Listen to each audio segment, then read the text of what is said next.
Afternoon. She's Yeah, wait. Here, yeah. This is an instant repeat. That's why I think last time you were on the outside. Oh,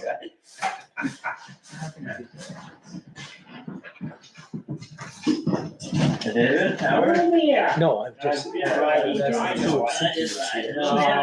She was going to, she was planning on coming, and, Really? she came down at lunch to see me, to Oh, pick up I'm something always that I checking you had back. that needed for garden. She was planning on, and she texted me at 5:30 and said she wasn't. Oh, you've done a nice coming job to on town, the neighbors. Yeah. But she had You reached miss out it to up the here. engineer I know this you morning. do.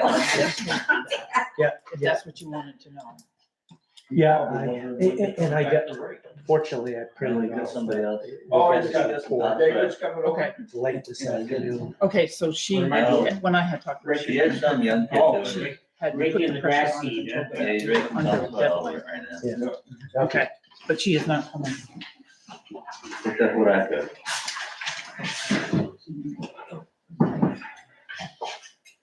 Oh. Wow. Flies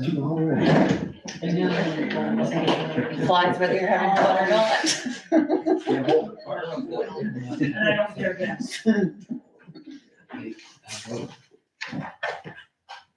I got a big stack there. Can you remove that? It's not gonna be Okay. okay. He just texted me, he's doing something.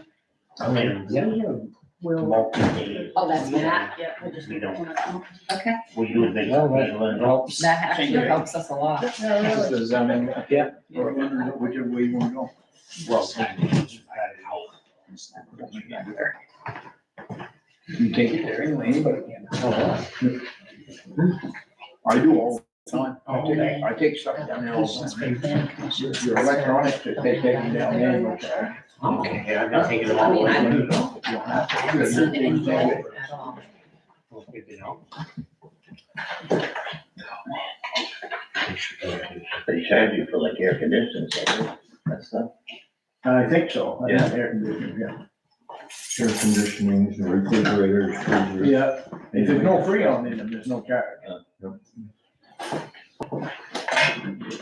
Oops, I think I got paper I mean, you can cut the pipe and let it. there. Just don't get caught doing it. No. Who was that appointment on? I don't. Yeah. I just. We haven't seen any, Glasses. we haven't seen any applications in our Yeah, I did. official I'll get a email. copy of that. Yeah, I didn't bring my glasses. Glass. Not in here. Oh, my God. You need Get glasses. out early and try to eat. Well, I'm cheated. Get it right out. That's what I got all. I have my notes. 100 pairs. I have them. Then he never has one, he needs one. Real glasses. Wife- Oh, wife has to wear Sean real agreed to be glasses. on the planning commission, but Yeah. that was certainly I'll only see you one on of the them. field. I think it makes sense, Yeah, right? I got, I'm not, you Yes, gotta look the- right. Two pairs of Okay, glasses, one's in my truck and one's in my car. There's supposed to be 5, right? Yes. Speaker, I guess. Yeah. Oh, okay. Well, I just. That's the latest one that I got. Need to be on. Well, May have changed one. yeah, I'll Contact speaker. If you Why they charge you for this? what do you know, something, We don't charge for it. and don't, you know. There's My neighbor. The road doesn't have bottom. Glasses is no glasses, there it is. You're pretty tasty. We get home, you can read about what we did. Is that way? Yeah. And Tim? Tim, will you can? Tell her in front of. They're usually. I can't, now I know why they're all over the road. Freaking It's crazy. unreal. I had a recliner, I took it all back, Yeah. cooked the metal and throw it in the metal dumpster and ready. Yeah. They compactor. Crazy. So clean, you know that's title kicks up there. One of my, You got your own face there was this fiberglass hard top on the whole body, and it only chipped up about 15 degrees, Pitchforks are out. and everything, is that yours? Yeah. So I took it right off, it didn't fit my life, and I've never been able to even give it away. So I just wondered what's the right classification? As you go. I can take the metal off it and recycle that, but then you've got this big fiberglass. If you want to drop it off at my house at some point, I will, when I get a little better, I'm headed down there with it somewhere else, they'll throw it in and take it. Oh, okay. It's not a big deal. I have people calling me all the time for getting rid of stuff. That's gonna be expensive. I know I got an apartment down in St. James, gotta clean out, so that'll be a pile of stuff there to take and throw that right in with it.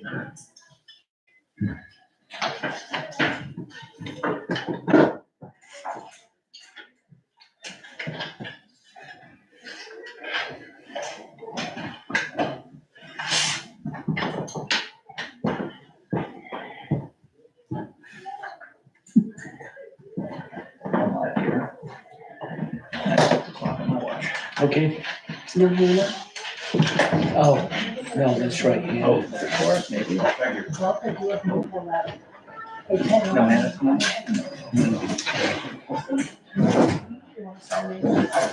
I'll take notes.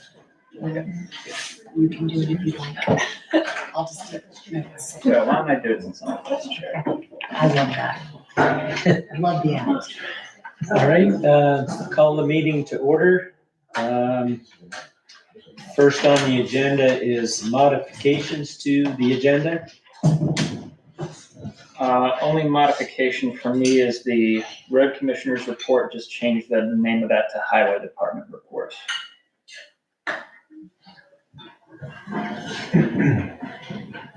Might also be worth noting that, some of the times were a little off from what looks like a copy and paste error, but that's kind of trivial. I don't think we follow them that great anyways.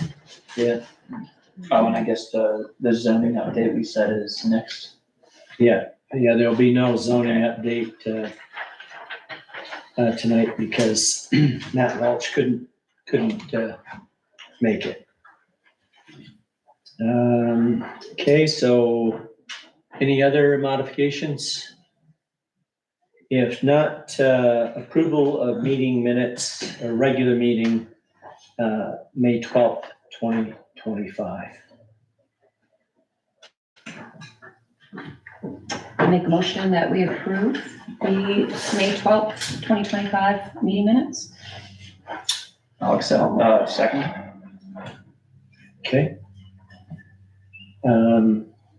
Unless there's any discussion, all those in favor of approving the meeting minutes of May 12th, 2025 as written, say aye. Aye. Those opposed? Oh, and I also mentioned that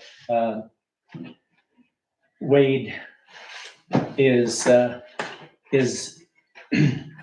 participating via phone. He's very nice of him because he's in Maine on family vacation. So we appreciate that he called in for the meeting. But he may not be able to, unless we're very efficient, he may not be able to stick around for the whole meeting. Okay, next up is citizens' concerns. Marcia Martel, I have a concern on Slate Ledge Road. There was an incident here a couple weeks ago where there's been a lot of garbage dumping down off Route 18 onto Slate Ledge, and somebody touched it off. And as our fire department member that's here, you can attest to the fact that there was one there, and they couldn't get the firemen up there. They could only take I guess the forestry truck or some truck, I don't know all those particular details. But they've been dumping garbage there for quite a long time, and they have parties there. They have bonfire pits. They do drugs down there, and it's beginning to be, no one dares to even walk down that road anymore. And the road is, you cannot get from Route 18 from my house on that road because part of the road is washed out. And my fear is, and believe me, I complained because it rained so many days in a row, but I was thankful that it rained when they touched those mattresses off down there. And I wanna know what the town could do about it, and with me is Ken Fleming. He's not a resident of the town, but he owns property on Slate Ledge Road, and he just wanted to say a couple words, if that's okay. That name, sorry, that name one more time? Ken Fleming. Ken Fleming. Okay, Yeah. thank you. Well, I'm the last property, I'm actually the only property that borders Slate Ledge Road once you hit the unaccessible top. And, you know, obviously I have concerns because I'm right there, and if that fire goes, it's gonna come up into my property before anybody's. Never mind what it will do to everything around me. So, and I mean, for years, they've been driving four-wheel drives up there and everything, and the last couple of years, or last year, I guess, or so, they really haven't, because they can't. But, you know, I've always concerned people back there, and, you know, they wanna get out and come in my yard and my house and break in and stuff too as well, but I've always been concerned for years, but especially now with the fire situation. So this is down, just a couple questions. This is down on the edge by Styles Pond, or is this much further up? No, the hill? other end. Other end? From Daniels Farm Road, I'm the last house Okay, on the right, and then Marsh's one in from me. okay, so they're going up there past your house, up into the hill and, No, they would come down, my house would be on the right, and they would come down the hill, but they're coming in from the other end. so they're coming in from the end down by Styles Pond? Right. Okay, But they would, if, I'm not the fire chief or anything here, but if they might have to come in from that way. It's a pretty monstrous hill right at the end of my property that goes down, that, the Slate Ledge continues. Road's washed out. actually. Yeah, I don't know if anybody can even get up and down it. Mhm. I mean, there's another thing too, is a lot of people have gotten stuck and damaged their vehicles on that street. Every time I have somebody come up, I have to say, do not take Silly Edge Road off of Route 18. Mhm. I mean, one of our neighbors, I know their sister a number of years ago, like $8,000 damage in a car. And I'm sure you've all known stories, but it's always been bad. Yeah, Bad people get stuck and had to back out, and, you know, but then now I make sure I tell everybody, do not take Silly Edge off of Route 18, and even more so now. well, and that's a class 4 road, that's actually slightly, Yes, it correct? is. Yeah.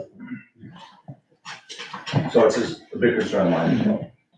I think it's a safety issue, especially for fire. Have you contacted the property owner where the party's going?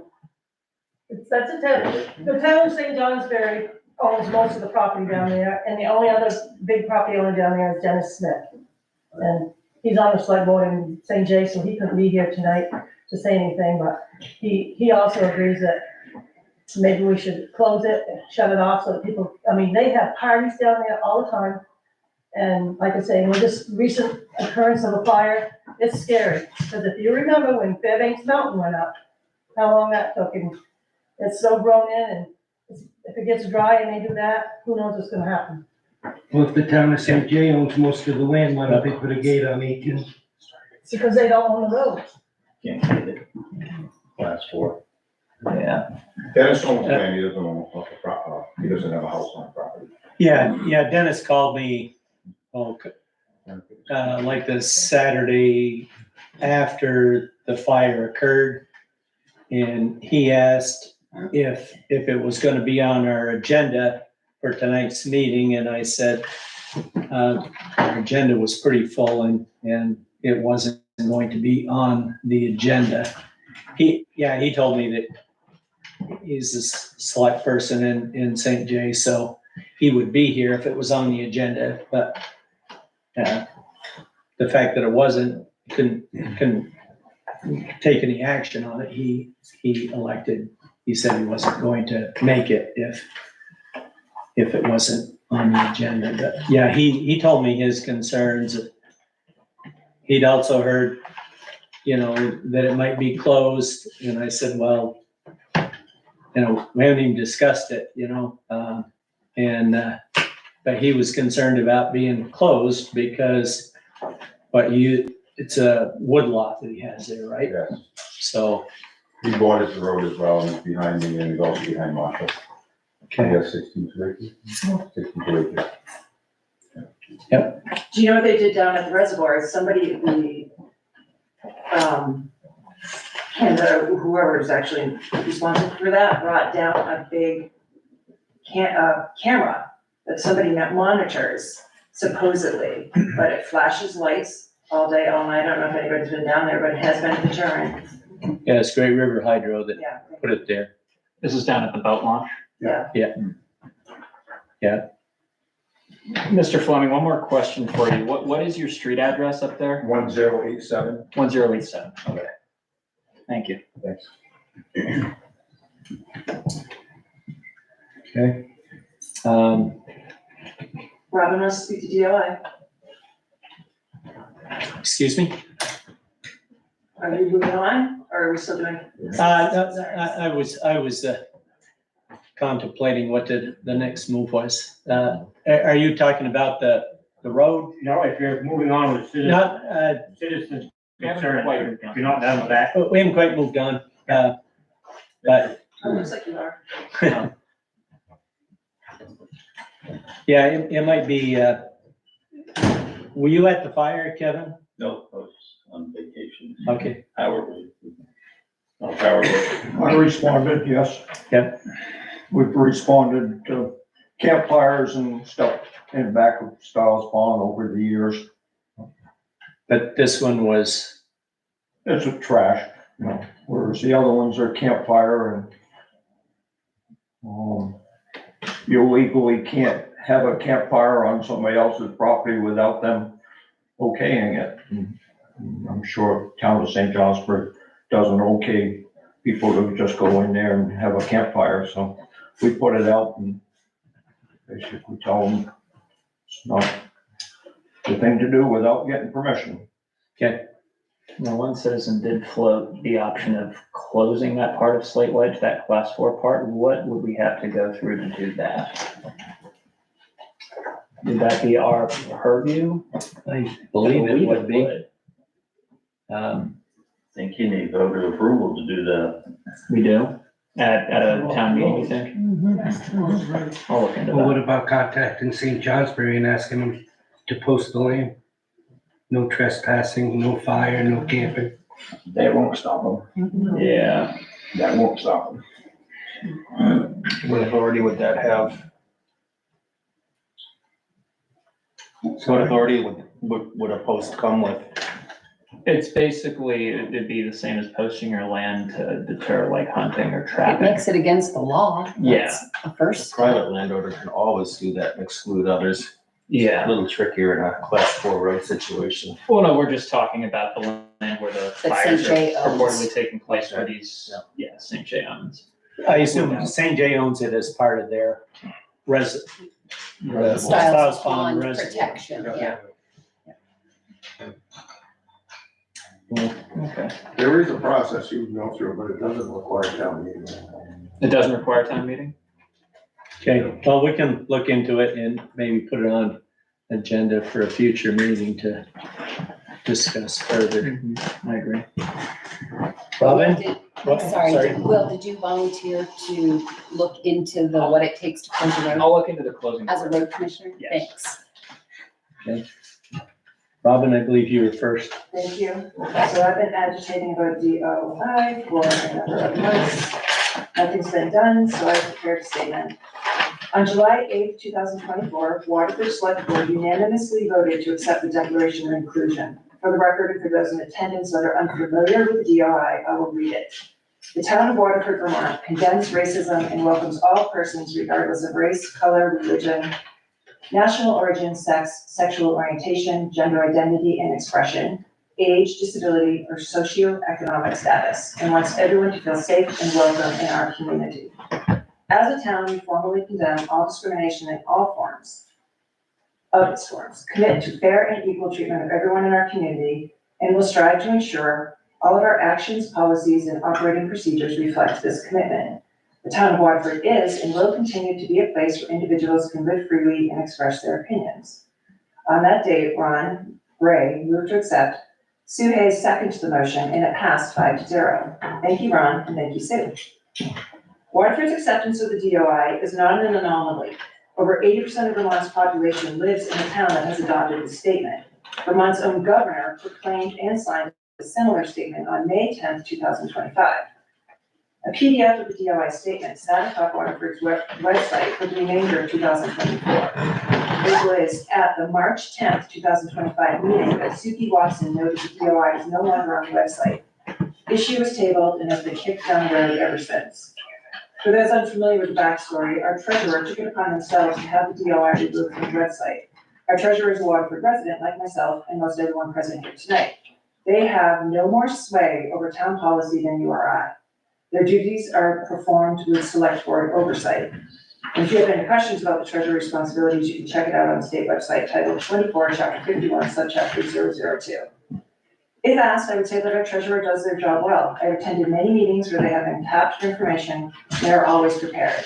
This is not about performance. Our treasurer also writes grants for the town and maybe their other employer. This does not surprise me as Northern Vermont runs off the grants. However, Waterford's need for grants and a grant writer should not supersede the governance of our community, the will of the people, or the legitimacy of the select board. At the May 12, 2025 select board meeting, the DOI issue was expected to be on the agenda. It wasn't. When I addressed the board, Ron Gray directly referenced arrangements around the grant coordinator as having some undisclosed bearing on the subject. And you can hear this at 4 minutes, 35 seconds on the YouTube video. He noted the full agenda and hinted at addressing this in June. Others on the board said this issue required discussion. So coupled with Ron's statement and input from others, it appears that the treasurer or the grant coordinator is threatening to cease working on grants on behalf of Waterford if the select board reposts the DOI. So at this point, I want to remind everyone that 1, the DOI has not been revoked and it is still town policy. 2, the DOI statement was inappropriately removed from our website with no select board direction or oversight, and therefore should be reinstated immediately. If the DOI itself is in question, then let's have that meeting. 3, there's no supportable evidence that the DOI will or has threatened to promise FEMA funds or delayed payments. Will Jones shares a Vermont League of Cities and Towns statement explaining that there's no increase in liability and that the state released a similar draft statement. A few grants have been withdrawn from Newport, but due to the grants themselves being DEI initiatives. FEMA grants are not under threat, and you can find that in the Waterford Select Board minutes of April 14th, 2025. And 4, everybody is replaceable. Yes, FEMA funding programs are being revoked or shuttered as evidenced by discontinuation of the Building Resilience, Infrastructure, and Communities program. A spokesperson for FEMA said in a statement that the BRIC program was yet another example of a wasteful and ineffective FEMA program. This regime has made it very clear that future natural disasters will be in the care of the states, regardless of any DOI or DEI initiatives. This issue has been avoided for too long. I demand that the DOI be reinstated on the website. I'm sorry that this won't sit well with everyone, but at $32,000 a year for a part-time gig, I'm going to say with some confidence that it comes to it, our treasurer or grant coordinator can be replaced. Thank you. Don't comply in advance. Okay. Robin, do you have a copy of that statement I could have for minute purposes? I absolutely do. Just and gonna I will ask. be sharing it with Paul Hayes. Unfortunately, he's not here. Okay. You want now? If you don't mind, yes. Just that way I don't forget later.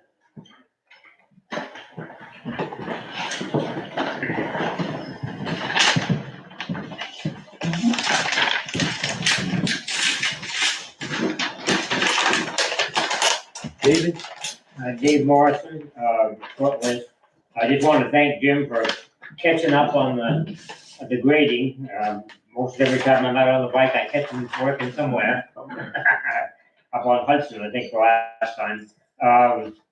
It's a never-ending process, and before he gets caught up, it'll be time to past time to have started over again.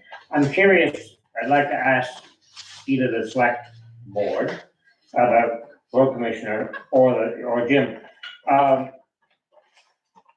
He's taken out a lot of what was crushed last fall. I just wonder what the lifespan of that pile is expected to be.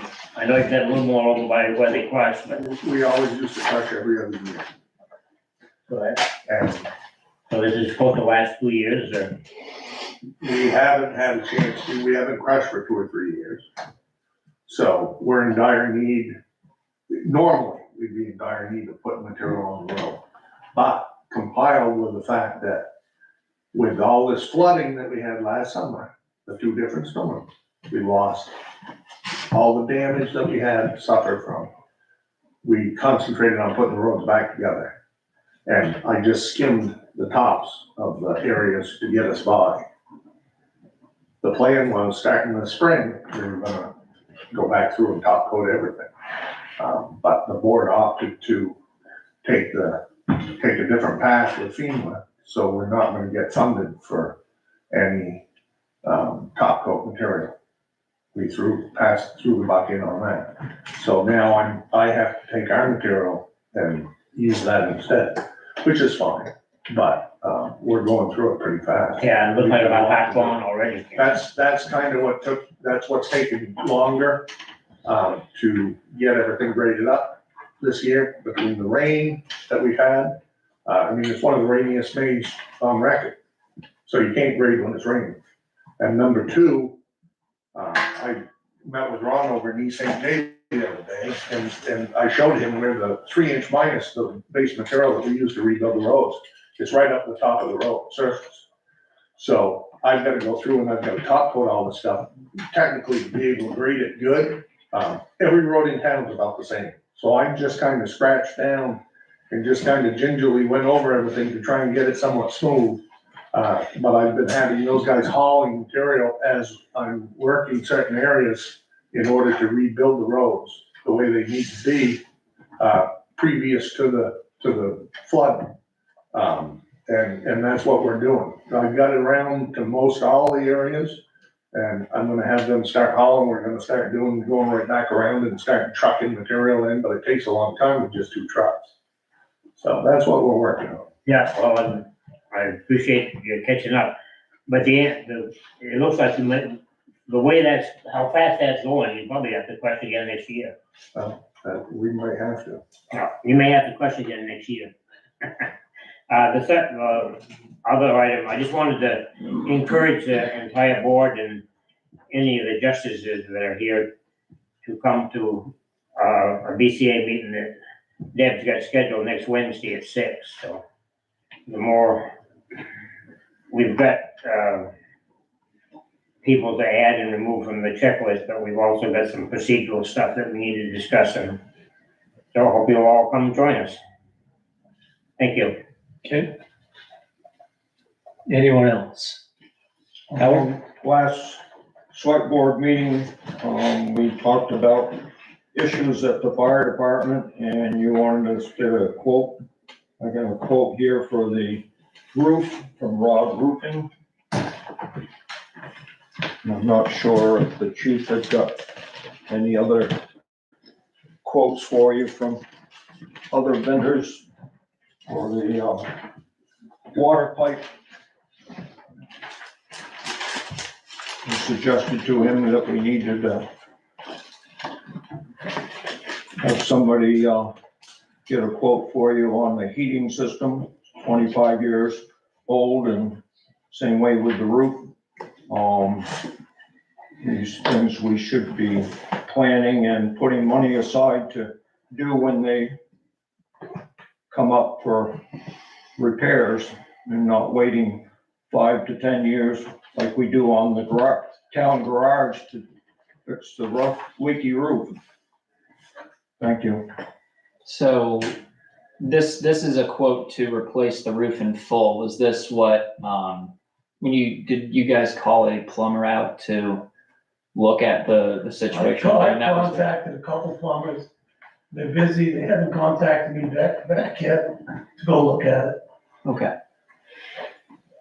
Okay, so this is a quote for full roof replacement. Right. Remove the existing roof and put a new one on. So is that what the recommendation is, to replace the whole roof? That's what I would do. But that doesn't solve the burst pipes Well, situation. that's a different situation, that different issue. Like right? I mentioned last month that we had brought the issue to the board back in 2018, that had rust spots that, Rod Roofing said was caused by hail. And nothing was done. So I'm assuming those rust spots are grown quite a bit in 7 years. It's like a rusty car. You might have to replace the fender, but you might have to replace the whole car because it's the same way with the roof. If it was hail damage, why would the insurance company cover part of that? Too late now. Yeah. Because the hail ended up, somewhere around the, 2014 or 2015. It wasn't discovered till three or 4 years later. Okay. I have a question, Howard. What's the material on the roof now? If it's rusting, it's not, It's standing steel roofing painted. yeah.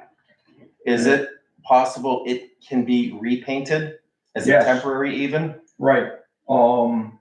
Back in 18, I got a couple quotes from, one was around $800 to $900. That sounds I tried to low. get hold of the gentleman to see exactly what he was going to do, if he was just gonna go up with a spray can and spray the spots, or get a wire brush, or exactly, and he never got back to me. The other one was in the 21 to 22,000 at that time, and maybe a whole new roof was 30 in 18. So we didn't do anything, and we gave that to the select board, and they didn't do anything, so. Maybe we shouldn't, maybe the result to the quote shouldn't, because with this figure that's given here, we're gonna need to get more than one quote. Well, you know, maybe I've got this all wrong, but it would seem to me that as the select board, you folks are the administrators, the executive directors of town here, and we've been talking for months now. Did any of you folks call a plumber or a roofer? I mean, you all, the town owns the building, and you're the executives of the town. Why aren't you all doing something to get this work looked into and tended to and get it in your budget for next year so it can be fixed? Isn't that your job? Well, I take your point, but we're talking two different matters right here, the plumbing and the roof. Both of them. The roof, we didn't know anything about until, Yeah. we went this around board didn't know 2018. anything about until last meeting. The plumbing issue, we've discussed with the fire department and suggested they get quotes before last meeting. So, But really, as the executive of the town, you folks should be inspecting the building on a regular basis, making sure that it doesn't have any physical plant needs, making sure that it's safe to operate, all of those things. We don't have a town manager to do that. That falls on you all, I would imagine. okay, thanks. Kathy? You answered my question that we needed more than one quote for fix the roof. Okay.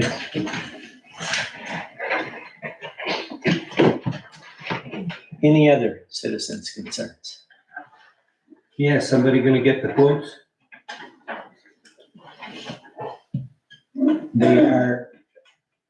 The fire chief was asked at the last meeting to get quotes on the First pipe situation. Not pipes that are so freezing. much quotes, but to have a professional go in there and look and assess what was going on. Look and assess what's going on, what is needed, but also to get prices on doing it, because that is something that definitely needs to be done.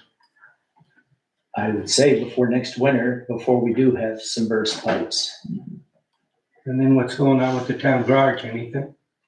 That's on the agenda. Yeah, right. Any other citizens' concerns? Sorry, I'm not completely prepared. Priscilla Foster. Janet and I are here to talk about the fly infestation in Lower Waterford.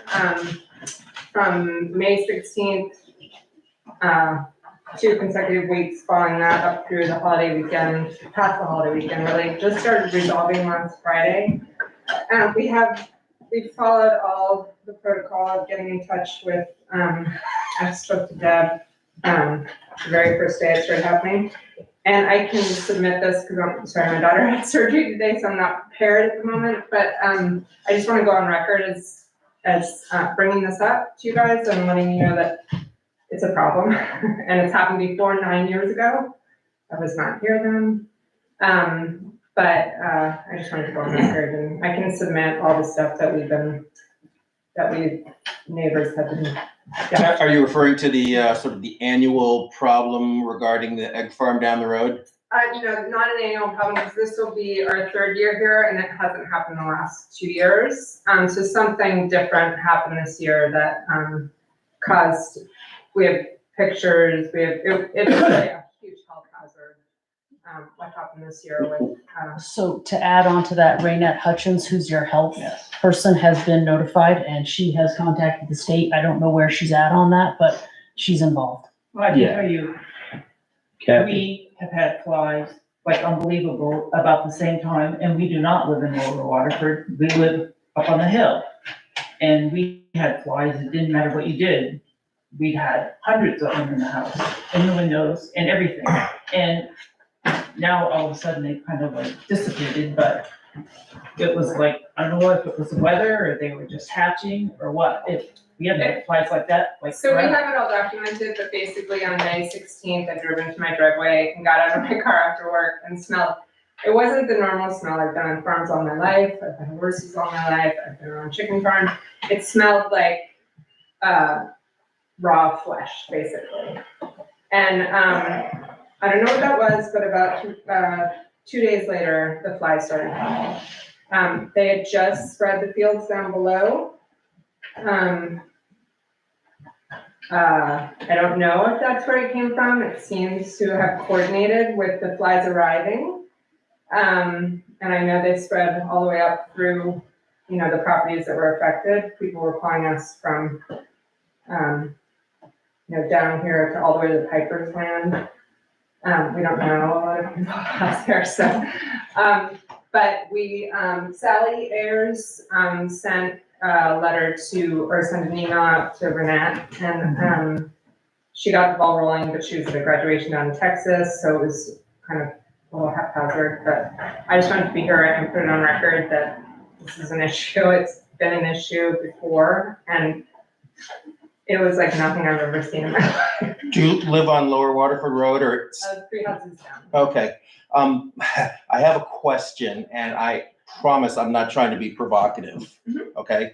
My question is based on the notion that we do live in northern Vermont, a lot of wild lands around here, so I'm curious what you think the select board could do to control insect populations in the area. If I may interject here, I believe what you're referring to, Priscilla, is some sort of, because I spoke to Renette about this in passing yesterday.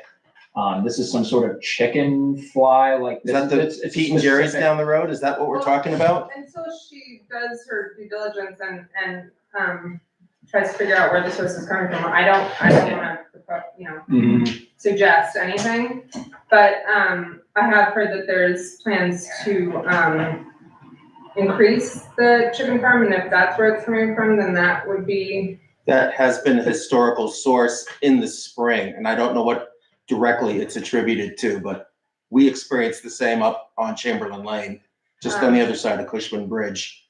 Yeah, so, I mean, it seemed to follow the spreading of, I don't know whether it was chicken manure or what, but, or what was in the additional things were in the chicken manure. It was a very different smell, like my eyes were burning. It was, I mean, I immediately got out and noticed something different. I thought in years past, the town, I could be wrong about this, contacted an environmental affairs officer with, what's the company, Pete and Jerry? Organic Eggs, and made noise with them, and they would take action.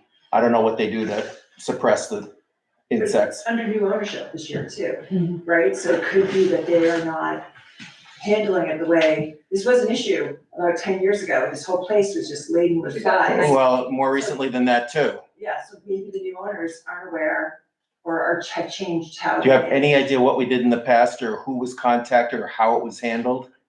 I believe it was when Kate Piper was still alive, and she she contacted the owner of Pete and Jerry's, the then owner of Pete and Jerry's. That's kind of hearsay, but I believe that's what happened. Raynet has all the back information. Say that again? Raynet has all the back information. Our health officer. Okay. Sounds like we need to put that into action again. She is working on it. I spoke to her yesterday. She said she's working on it. Okay. Thank you. Yeah, we just haven't heard anything since, she got back, so I just wanted to. Okay. And you said it started May 16th and it ended, or hasn't ended, or has? No, It's diminished. It's diminished, quite a bit, yes. Okay. And I would agree with her, it has diminished, but it didn't matter how many fly traps we put up. It was so bad, we were not able to eat in our kitchen. We'd have to go out and pick up food, sit in our cars, just intolerable. He's incredible. Very unhealthy, and other than when Ben and Jerry's, Pete and Jerry's owned it, they were helpful. But I don't know about this new ownership, or we haven't heard from Bullocks, whether it has anything to do with their fields. We really don't know where it's coming from, but it is so disgusting and unhealthy, and we had to practically move out. Somebody had mentioned that Pete and Jerry's is expanding their operation. They have a number of different locations. Do you know where they're expanding? Anybody? No, they're not able across the river. The town wouldn't let them expand. I don't think, Town of Waterford wouldn't let them expand in Waterford? I don't think it's Pete and Jerry's who expanding, it's the owner who owns the farm down here who wants to expand. He just sells his product to Pete and Jerry's. Franchise. Oh, so it's not They actually were owned. here long before any of this happened, and none of us would have would have bought our homes if we knew that this was going to happen. It's intolerable. And we couldn't. I wish my husband were here. He knows more about this. He and Priscilla and Dave know so much more about it, but I just wanted to put my 2 cents in, but to say it was unlivable for about over 2 weeks. What is your name, ma'am? Janet Bingham. Thank you. And we do have pictures of, we have pictures of the insides of Warren and Janet's house and the outside of our house, all documenting all, I mean, it really was something. Okay. Thanks. So we'll have to follow up with Renette and see where we go from there. Thank you. Thanks.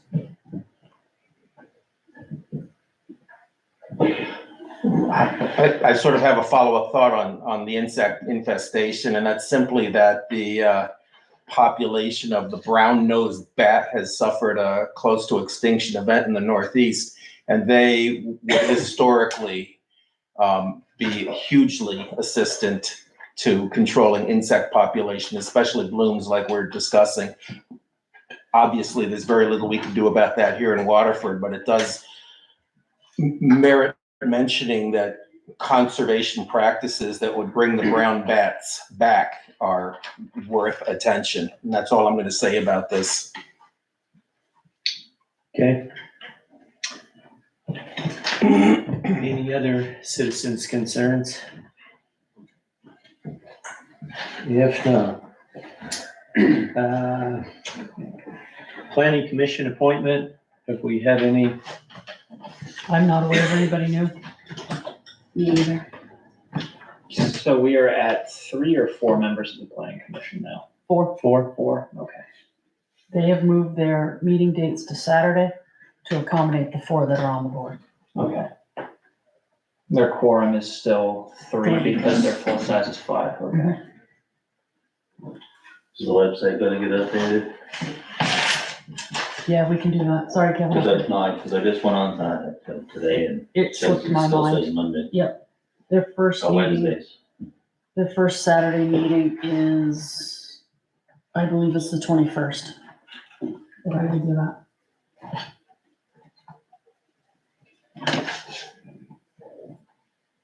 Okay.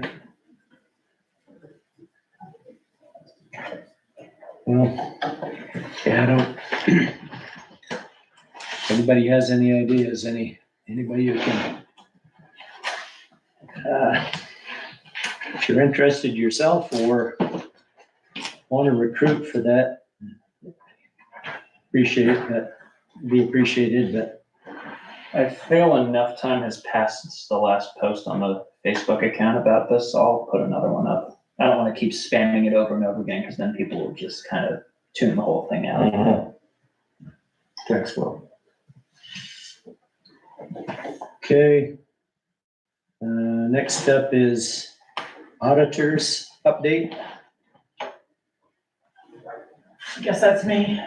Erin was supposed to be here, but she's unable to attend tonight. She had too much going on. So, Erin and I did the audit 2 weeks ago. Tomorrow, we went to the office and we got all the reports updated and did our part through April, correct? Yeah. Marcel? We did, and we met with Heather. She came in to see us about the select board failing to sign accounts payable and payroll, and an email was sent to you. And I'd like to make sure that the select board members, it's your job to sign each week when the payroll and the accounts payable comes out. That's part of the job. We were written up, not this last audit, but the audit before, by the auditors, because the select board was failing to do that. And I believe it's a requirement of all select board members to do that, And if we fail to do it and the payables are late going out, we get charged late charges. And if the late charges are we do get charged late charges, the late charges are gonna come out of the select board's budget, we feel, because it's your job by failing to fulfill the requirement to sign accounts payable and payroll cannot go out, and our employees cannot get paid if we do not have at least 3. And I believe 1 week, a separate email had to be sent to the select boards because there were not enough signatures for the payroll to be paid. They had to go out a second time so that they could get an email from a 3rd select board member. And I'd like to know why people are failing to do this and why you feel you can't send all you have to do is look at them. You're responsible for the budget. So it's your responsibility to look at those accounts payable and make sure that what is being paid is legitimate, for one. And if someone has a question on a budget item and why we paid it, if you don't look at it and it was signed, what are you gonna do? It's your responsibility. You were elected by the town to fulfill your job. And so we expect to have 5 signatures soon after the emails are sent to you for approval. And they should not have to have another reminder go to you people. Okay? It's a quorum of the board is necessary to approve the payroll It and the is budget. at least 3. Yeah. But I believe when we were written up in the last audit, at that time, there were only 3 board members, so they had to sign them. Mhm. Now we have 5 board members. It's your responsibility to look at the accounts payable, what is getting paid. It's your responsibility to look at payroll, to see how many hours people are getting paid and that it's proper and that stuff is being done properly. It's your responsibility to approve those. We've had this conversation among the board. at the VLCT training I attended back in March, and Will, you were at that as well. I had thought I understood that their recommendation was to have one person approved on the board to sign the payroll. And I know what our policy is here to take care of Exactly. these warrants, I but don't care what the VLTC policy is. We have a town policy, excuse me, but I believe our town policy is that we need to have the majority. Yeah. If the VLT says one, that's not a majority or a quorum and just approve payables or payroll. well, Ms. Hodgson, I want to be clear that I do take your point and I understand your point. I would be motivated to take some action to modify our town approval process so it's a little bit easier to do exactly what you're trying to get done here. But that's not today's discussion, that's a future discussion. So a little history, the boards in the past, we've always had 5 signatures. Exactly. And I guess I'd like to know, Mr. Yarrow, why you feel you don't need to approve them and why you don't need to. I've been approving them recently. Somebody got on my back and I've done exactly that. And it's not that I'm being resistant. I'm just looking for a more efficient way to use our time. I'll give you an example. When I'm looking at those warrants in the first couple of months, I had no idea what I was looking at. I'd be calling Marcel. He's been very helpful. But my signature on those warrants means absolutely nothing as far as doing due diligence to understand what I'm signing for. So I felt uncomfortable about that. At one point, we had it, you can correct me, Dan, that the select board had to stop at the office. That was before my time, yes. To look at the vouchers and to look at all the payables and look at them face to face. And then it was their responsibility to sign them. I take your point, and we're on the same side of this. I'm just looking for a more efficient way to get this done. Okay. I appreciate your concern, by the way. I know it's upsetting to you, but I'm hearing you and I appreciate it. It's just, it's an audit issue and the auditors, it's our job. And they came to us to make sure that we get the approvals because it's gonna fall back on us if we're audited by the auditors and we aren't following the process. And that's one of the things that we look at when we have to go in to see that the payroll and the accounts payable are signed by the select board. It's one of our processes that we have to do. That much I do understand, and I appreciate that. It's not state law, I think what you're saying, it's our local process, and that's what I'd like to dig in and work with. So that's my part. Thank you. Do we know where in the policies this is delineated? Is this? That will probably have that. Is I'd this have to look, I can find it. Until, if and until that happens, I had mentioned in the past that I wasn't sure whether when we reply to either approve them or ask a question, whether we should copy everybody. I was concerned that it was possibly in Open meeting. open meeting law issue. That the good thing about doing it though is that you know whether, I mean, if you're doing your job, it doesn't matter anyways, but that way, if I see that,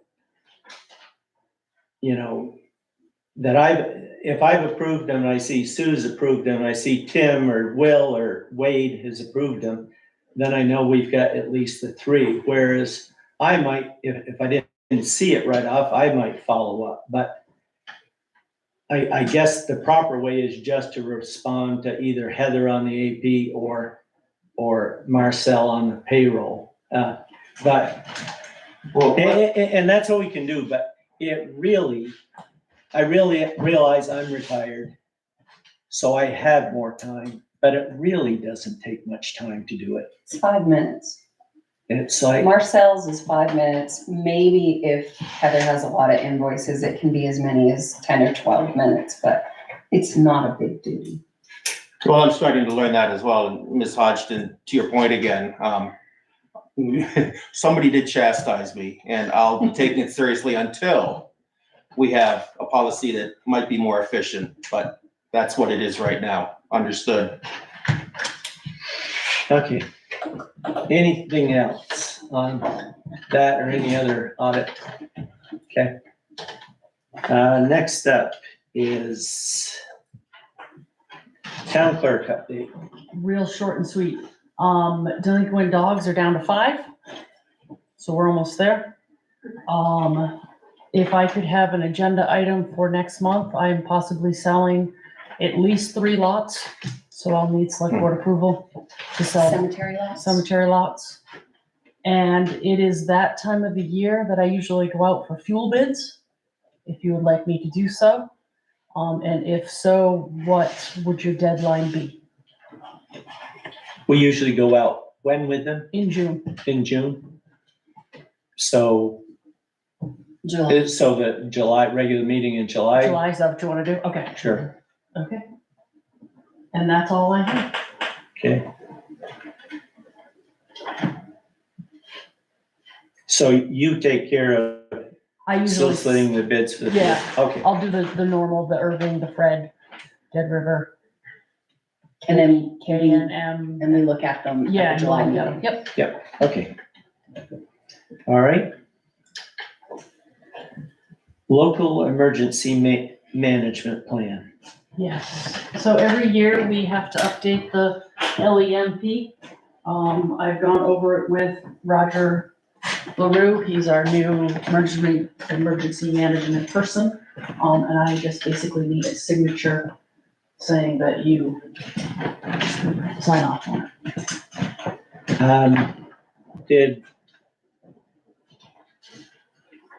Did anything change with the flooding from last year? There's nothing about that in there. I mean, I don't think so, but basically alls I have to do is update all the personnel pieces. I looked through it, what, you didn't get it till today, right? I got it this morning, this So afternoon, yeah. I took a quick look at it, late this afternoon, and most of the things I saw on it were, some of it's just, I was unfamiliar with like the chart for National Incident Management System, what that was trying to tell me, but hopefully Roger knows what it means. Roger knows some of it. He's also gonna reach out to Zach, who's our rep, and have a conversation with him about it as well. And the only other things that I had is, it had like, let's see. Organizations and communities requiring additional coordination. And, it's like Waterford School, Union Baptist Church, Rabbit Hill, CCSU, Waterford Preschool, CARE. But then it had Dreamcatcher, Elderly Care. But then there was a daycare, but then there were a couple of just names there. And are those also daycares? Okay. Yes, the 2 of them at the bottom, yes. Yeah. Okay. Yeah. Okay. That's in case there's a flood or something, and we need to rescue, a bunch of 2-year-olds. Okay. No, I assumed that's what it was, but I wasn't certain. Seems like there was something. When I looked at it, I was thinking that there could have been some updating from last year's flooding, that there was a section. Oops. It's near the end. It talks about. Whoops. I thought there was an opportunity to maybe mention areas that flooded as with like an additional caution or something that. Yeah, These are the areas that. Yeah, we can certainly work on that this Have year flooded. and have a conversation with Roger. I know there was extensive conversation on Union Baptist and the generator and making sure we're all set there. The school district owns the other generator in town for Waterford. This is all about people and contacts and who do you call when something happens. Exactly. Yep. I guess my only other question was, on the list of, if I can find it here.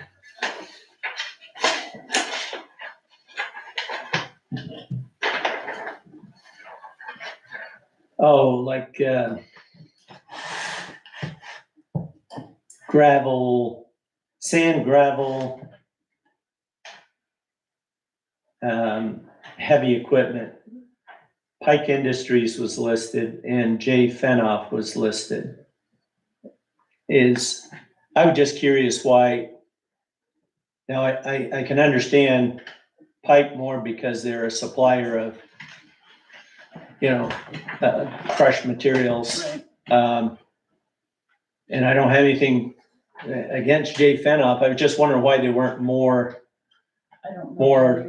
local contractors on there. I put them all on there. Yeah. If they're residents of the area, they could be an asset to an emergency. I was just thinking in last year's flooding, I mean, we used Exactly. Heath, we used. You got Ronnie Fenoff's outfit, which Josh has purchased, but you've got Daryl Matthews, you've got Heath. Why would it wouldn't hurt anything to put all of them on. They should, I they can should reach- be, because it looks like we might be Yeah. I giving can a reach out preference to Zach one and find over out another. Excuse me? I can reach out to Zach, who's our coordinator, and see what the Sure. parameters are. Okay. Sure. Yeah, I just thought that, It would be to our benefit. Now, I did see that it was due June 1st. Yeah, we So we're have- already late. We had until this evening to sign off on it, so. He gave us an extension. Could we maybe throw those other That's fine. contractors Sure. on there? Yep. At least Waterford ones. Okay. So you want me to ask about contractors? so we're, All we'd be adding would be their. They're just contact, yeah, just Name the and name and contact. contact number. oh, sure. Yes. So But we need to say approve it as, as is. Or yeah, as amended, or as amended? revised. I would say as is, and I'll ask him if we can amend it, and then, we'll just sign an updated copy. okay, that makes sense. So I need a motion, I guess. I'll move it. I'll second. Okay. All those in favor of approving the local emergency management plan, say aye. Aye. Point of order, please. Yep. With a motion and a second, I think that just makes the issue live on the table. What were the plans for the potential to modify or edit after it's approved here today? Deb is gonna contact, Zach Our state representative. Yeah. and to see if we can add additional names, because we had tonight's. Contractors. Right. We had tonight's deadline, so if we could at least fulfill the deadline this Yeah, evening. I understand that much. I wouldn't know how to modify it or whether that's a complete list or a comprehensive list. And I'm happy to approve it, but I just wonder if we're stuck with that for the following year. I wouldn't think so, but I mean, we do it every year, so I can't imagine it's that hard to change. Sure enough, still learning my job. Yeah, oh yeah. Okay, Sorry, Ron, please continue. okay. I don't know if we had the vote. I think we did have the vote, but the vote, all those in favor of approving it as is, say aye. Aye. Aye. Those opposed? That Okay. was approving as well. Yep, wait, Is that 4 or 5-0? five. So did you sign it, Ron? I didn't see. Should be right on that first page. Oh, yeah. Okay.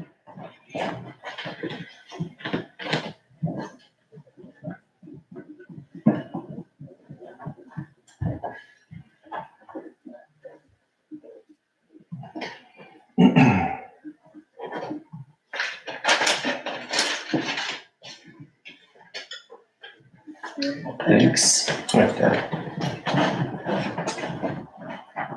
Okay, Municipal Code of Ethics update. sent it to you guys this afternoon. It's just typed word for word what the municipal code of ethics that the state has out.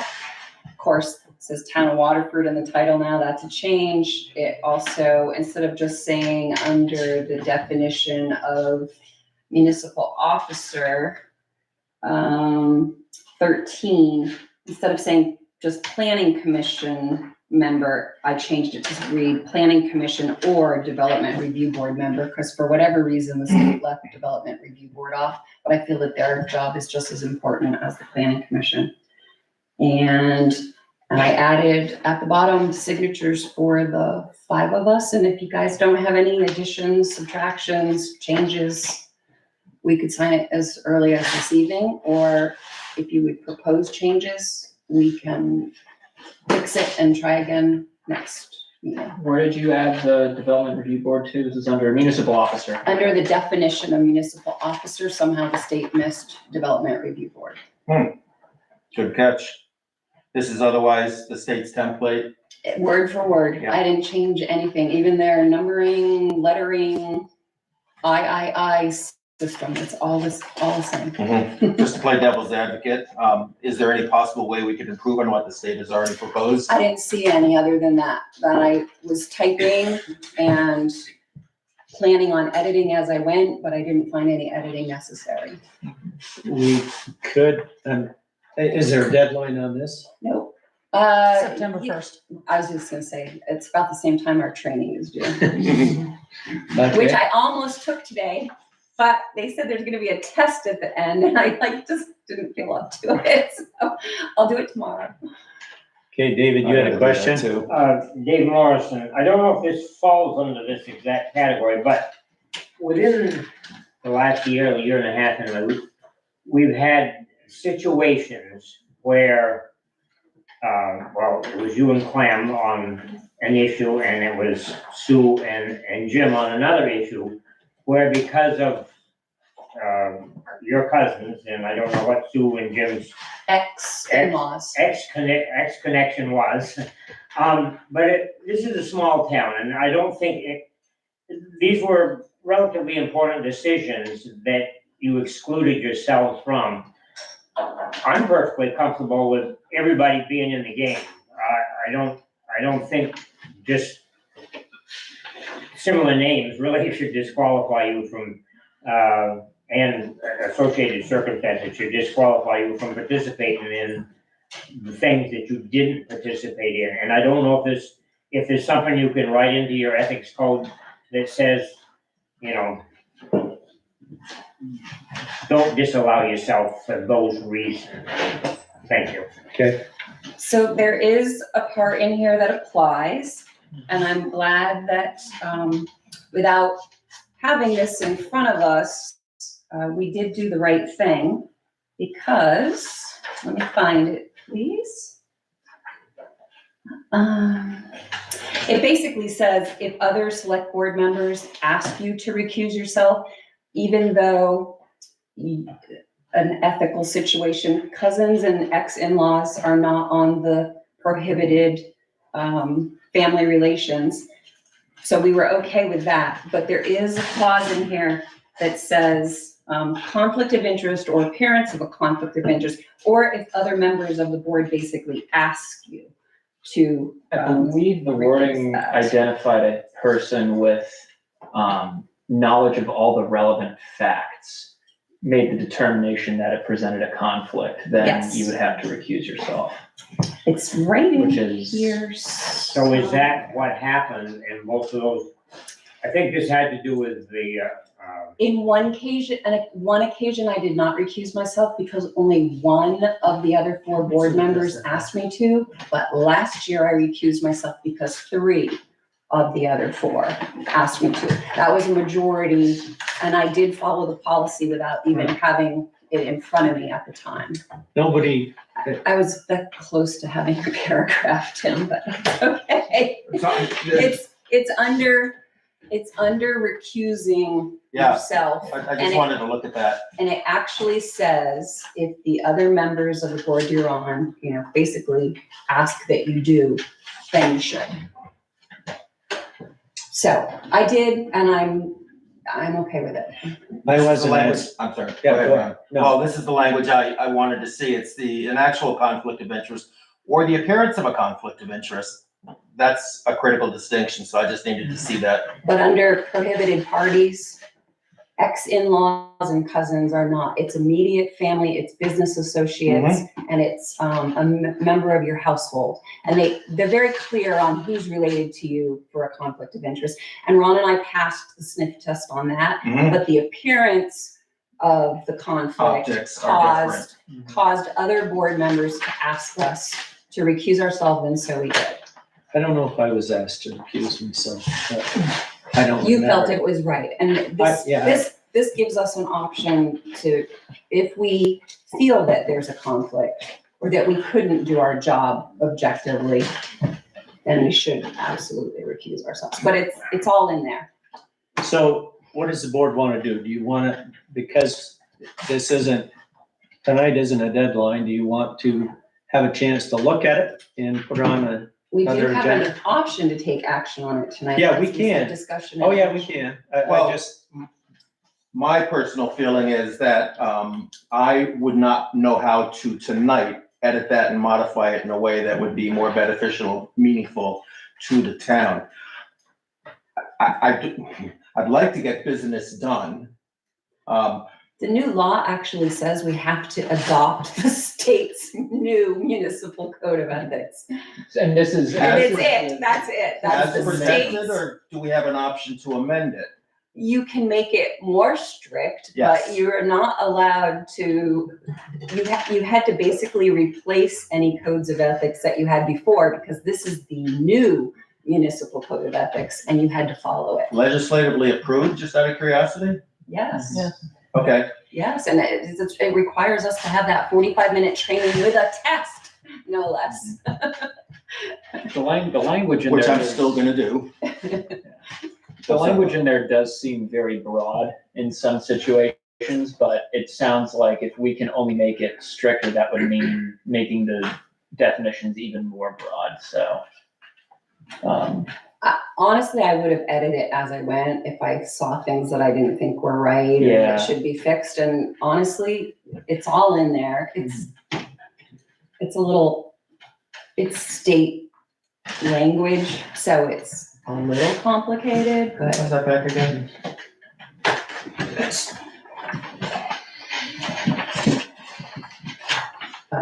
Do with it what you will, but that's the state code that we were told that we had to adopt. I was just wondering if there was a provision in here if there was a vocal commentary from the members of the public, the town voters, if that should be a factor considered. That's what I'm actually asking you to consider. Right, that wasn't no, the one that was that took away your option to decide was if the other members of the board that you're on asked. Well, what this is really all about for the public benefit was the Transparency. job rating of Clem and Jim. And at least myself and maybe some other citizens felt that somehow both these gentlemen were lowballed on their ratings, possibly to avoid giving them a raise. Because when Sue tried to give them a raise, it didn't work. She didn't get a second on promotions. I think it would be appropriate to revisit this whole job, there's another word that I can't think of, but both, I don't know if it was a 1 to 5 on a whole series of things or what it was, but it was at least my personal opinion that both gentlemen got somehow lowballed and that affected things down the road afterwards. Thank you. and to go back to the evaluation, it was the first time, The word.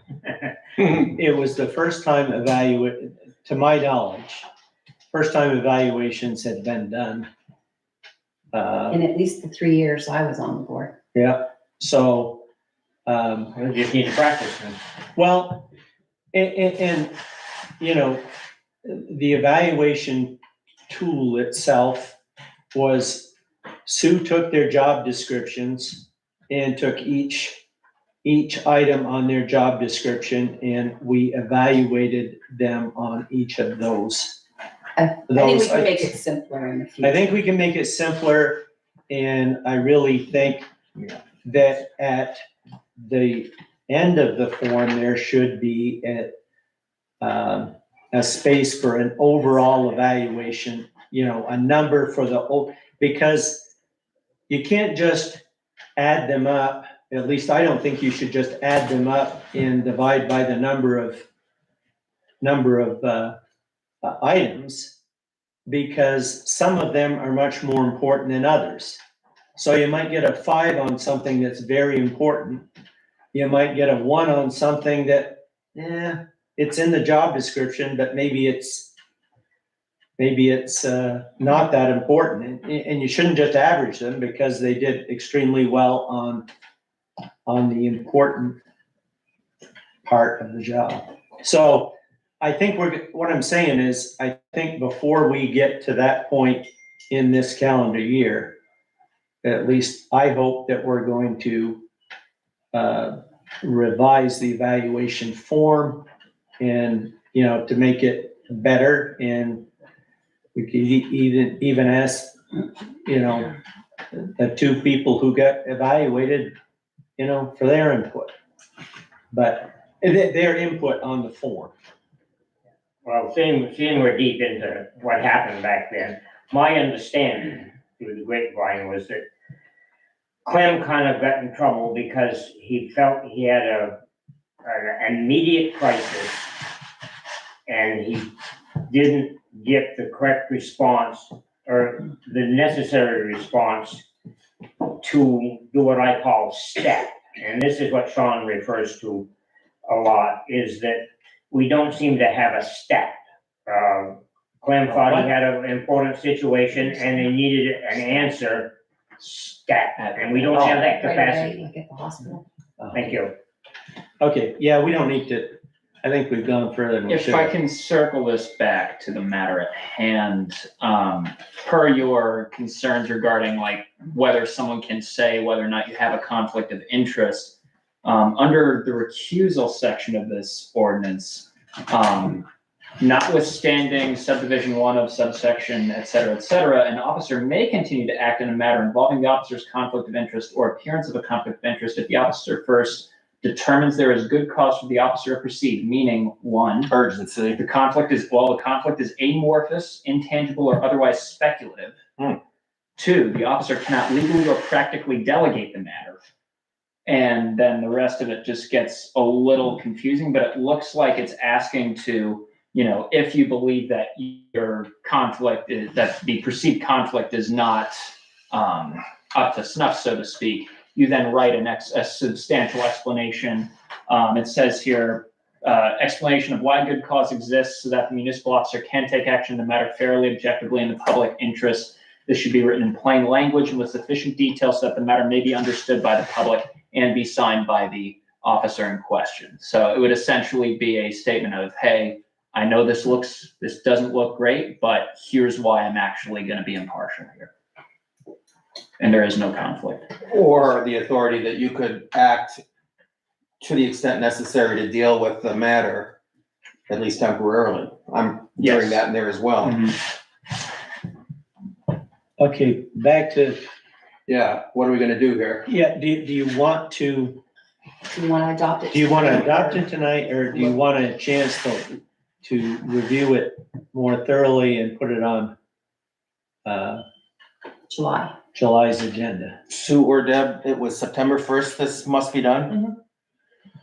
I hate to keep pushing the ball down the road. I'd say July gives us a month. Yeah. Like to look into this, you know, like this section, you said you copied this from the state statute. Word for word. Yeah, whoever wrote the state I statute. read you like the only words that I changed. Yeah, no, and I'm not doubting that. I just, whoever wrote this at the state level, Oh, yeah, the it's two, very state legislative. yeah, but there's some language that doesn't quite make sense in Oh, here, like like. candidates and, No, so what I was reading where it's basically stating a list of all the things you have to prove, but then in the list, it also include an explanation of why, like, it just, that, like, maybe the move here is we postpone until July. We each go in and redline certain sections and try and make them a little more fluid. Under the circumstances, I'd be happy to support Will's notion here. Anybody else? I will move to table this agenda item to the July regular meeting. yeah. And I would just ask that you look at the municipal code you're gonna have to do your training and go on that page anyways, but look at what it says about how towns have to adopt the state. I'll take your word for it. code. No, but read it so you know when you're redlining things, whether or not you have the authority to redline. Mm-hmm.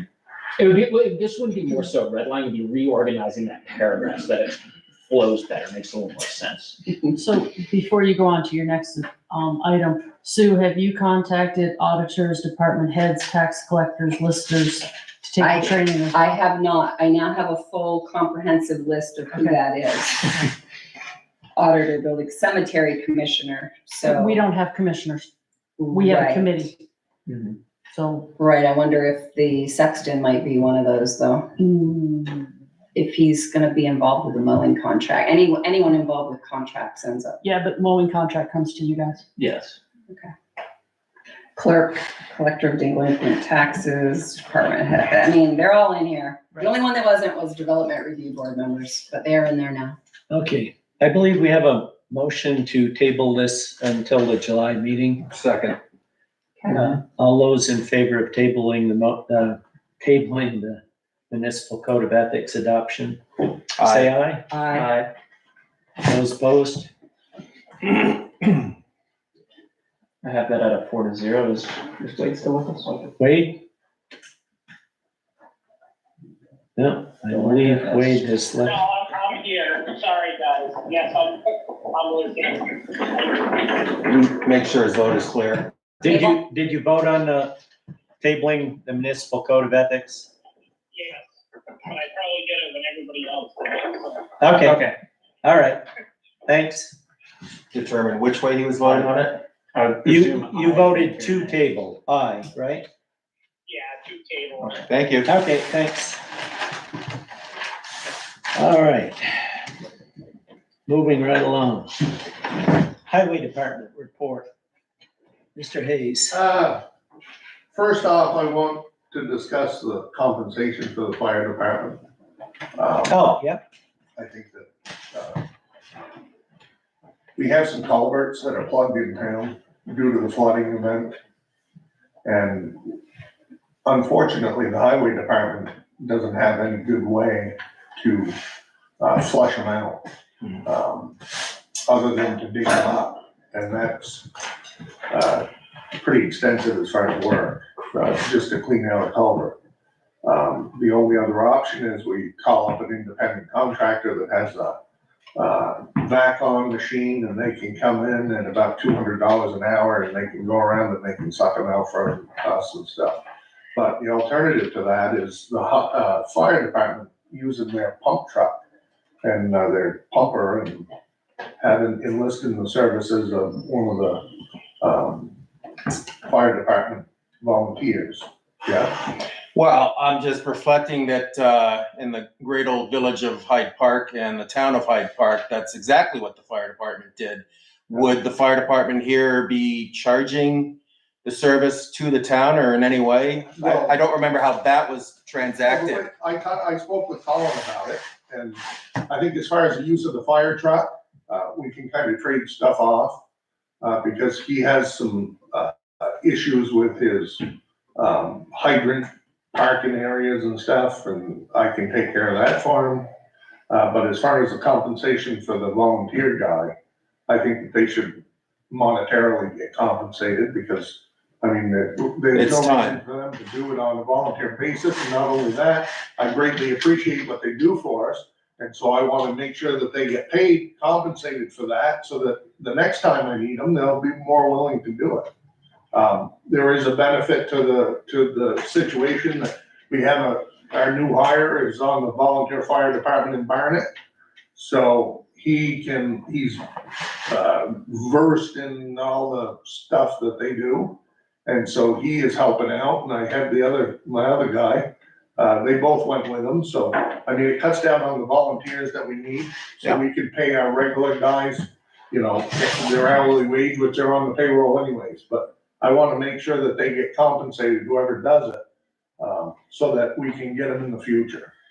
If I understand the considerations correctly, it's a matter of, are we gonna pay a subcontractor to come in and handle this, or pay the volunteer members of the fire department to do this work, not on a volunteer basis, but using their time anyway? Is that about the size of it? Pretty much sums it up, yeah. And how much do they need to get paid to make this work? I spoke with Colin about it, and he said the lowest training, they have a training thing or pay or something, compensation. He said it was like $25 an hour, which that's what our guys are getting. It's still a lot cheaper than having to get Hardigan or somebody, an independent. Yeah, and how many hours of work do you think are necessary here? It all depends on how long it takes to flush them out. Yeah, any way to estimate? No. Okay. They did two the other day, and it was about 8 hours, Howard? 9. Well, that's small change still. And how many you got left to do, Jim? That's part of the process here, where when we're not grading and resurfacing, we're gonna be doing ditching and digging out, cleaning out culverts and ditching. So it's gonna be a work in progress. As we encounter them, we'll make lists and we'll try and coordinate a schedule with them if they're willing to do so. And then hopefully get those cleaned out. How many members of the volunteer fire department would you say you'd need for a job? If you're gonna have, Jacob, who you said is on volunteer fire department in Barnet, but he's on staff, he's trained, he knows how to do this. How many members would you say you would need at the fire department per gig? Three of them, Kevin Glander and Howard, and it was Kevin Colby too, right? Right. They volunteered to assist three. us in doing that. So Yeah. 3? Yeah, but I mean, it worked out pretty well with Howard the other day, because he was able to do it during the day instead of having to do it after work hours or on the weekend.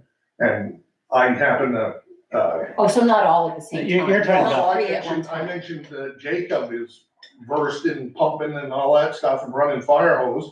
So we kind of set it up so that Howard would run the pump truck, and then Jacob and Sean would manage the hose, high pressure hose.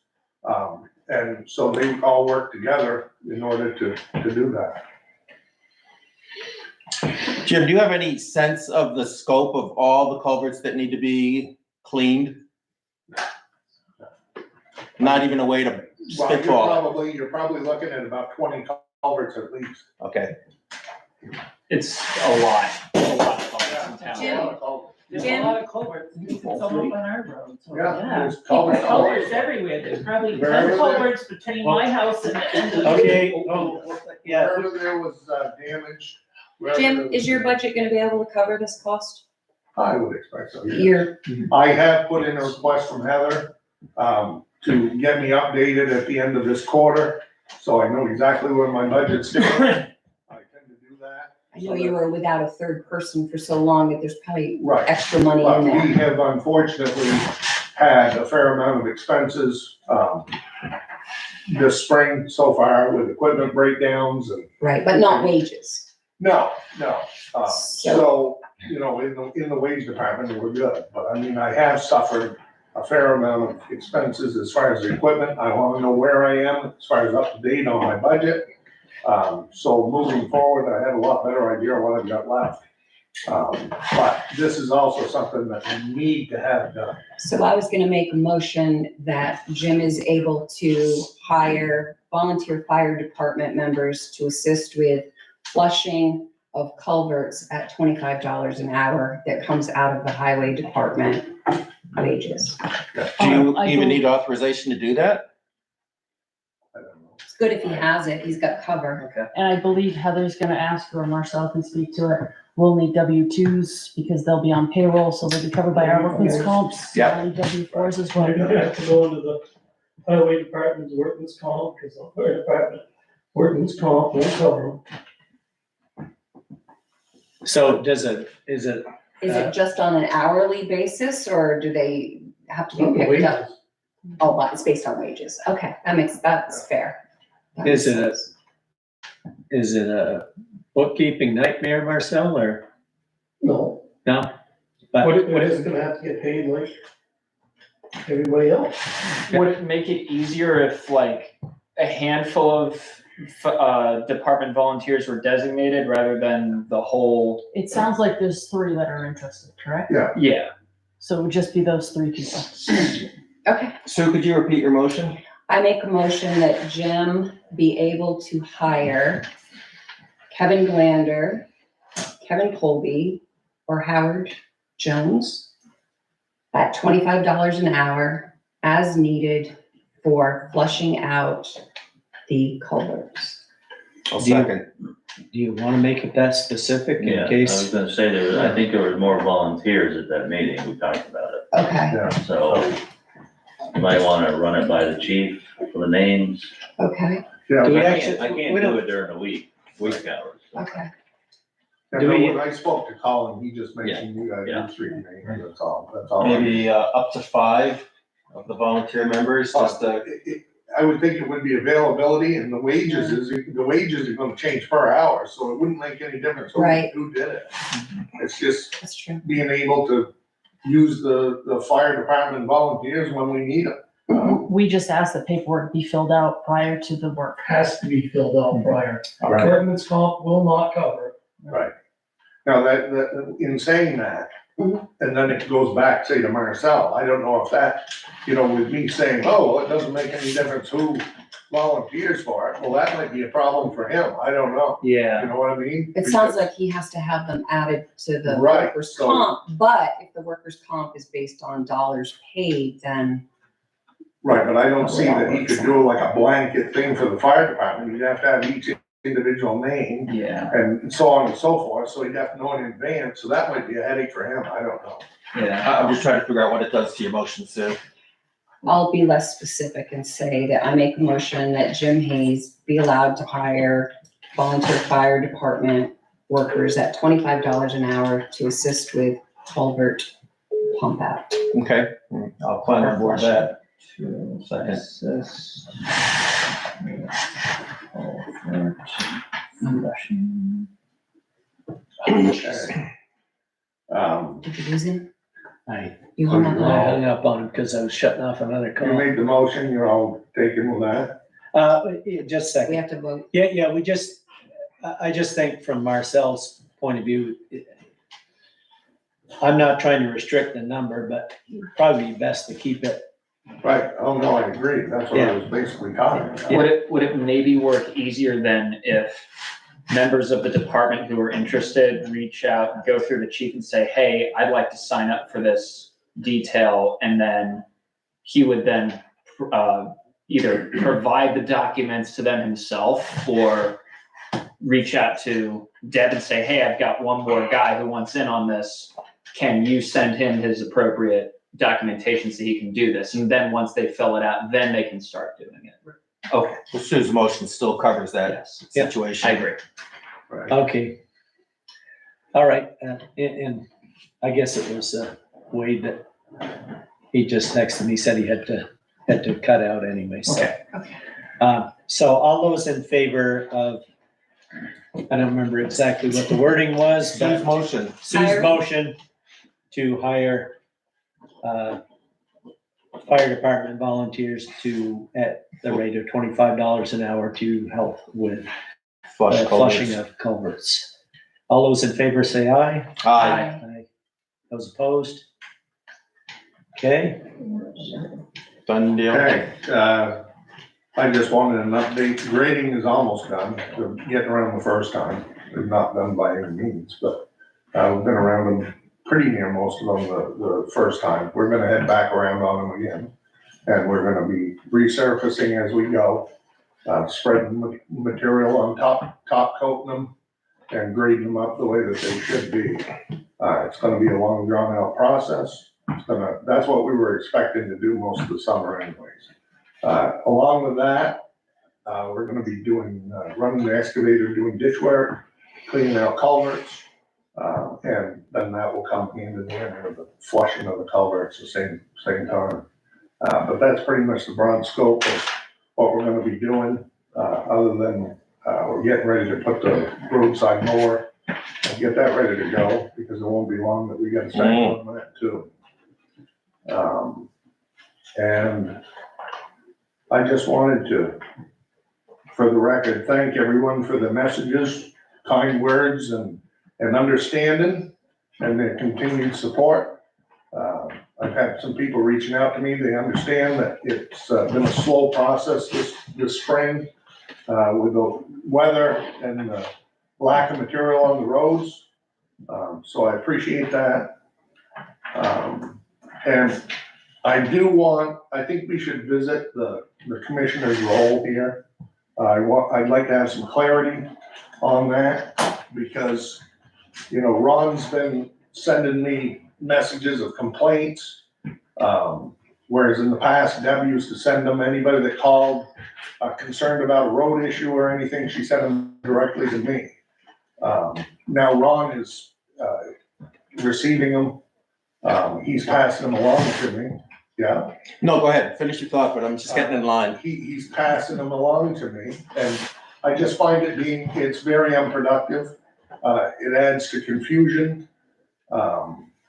I think that I'm the one, he doesn't know what my schedule is, he doesn't know my time frame.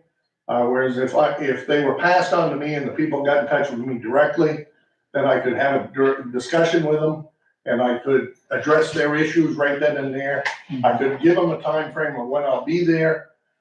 We can discuss the situation, each individual situation, something different.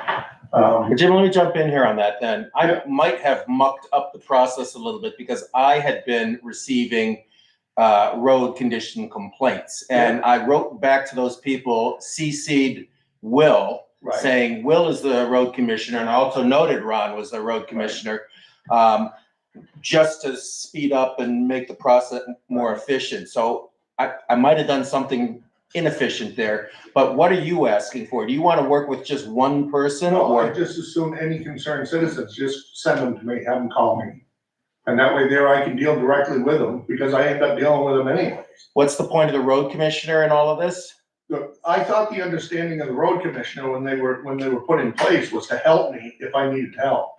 I thought that's the way we left. So you want to go even more direct to the public? Well, that's the way it's always been. No, I'm happy to learn that, thanks. So with that being the case, I mean, if you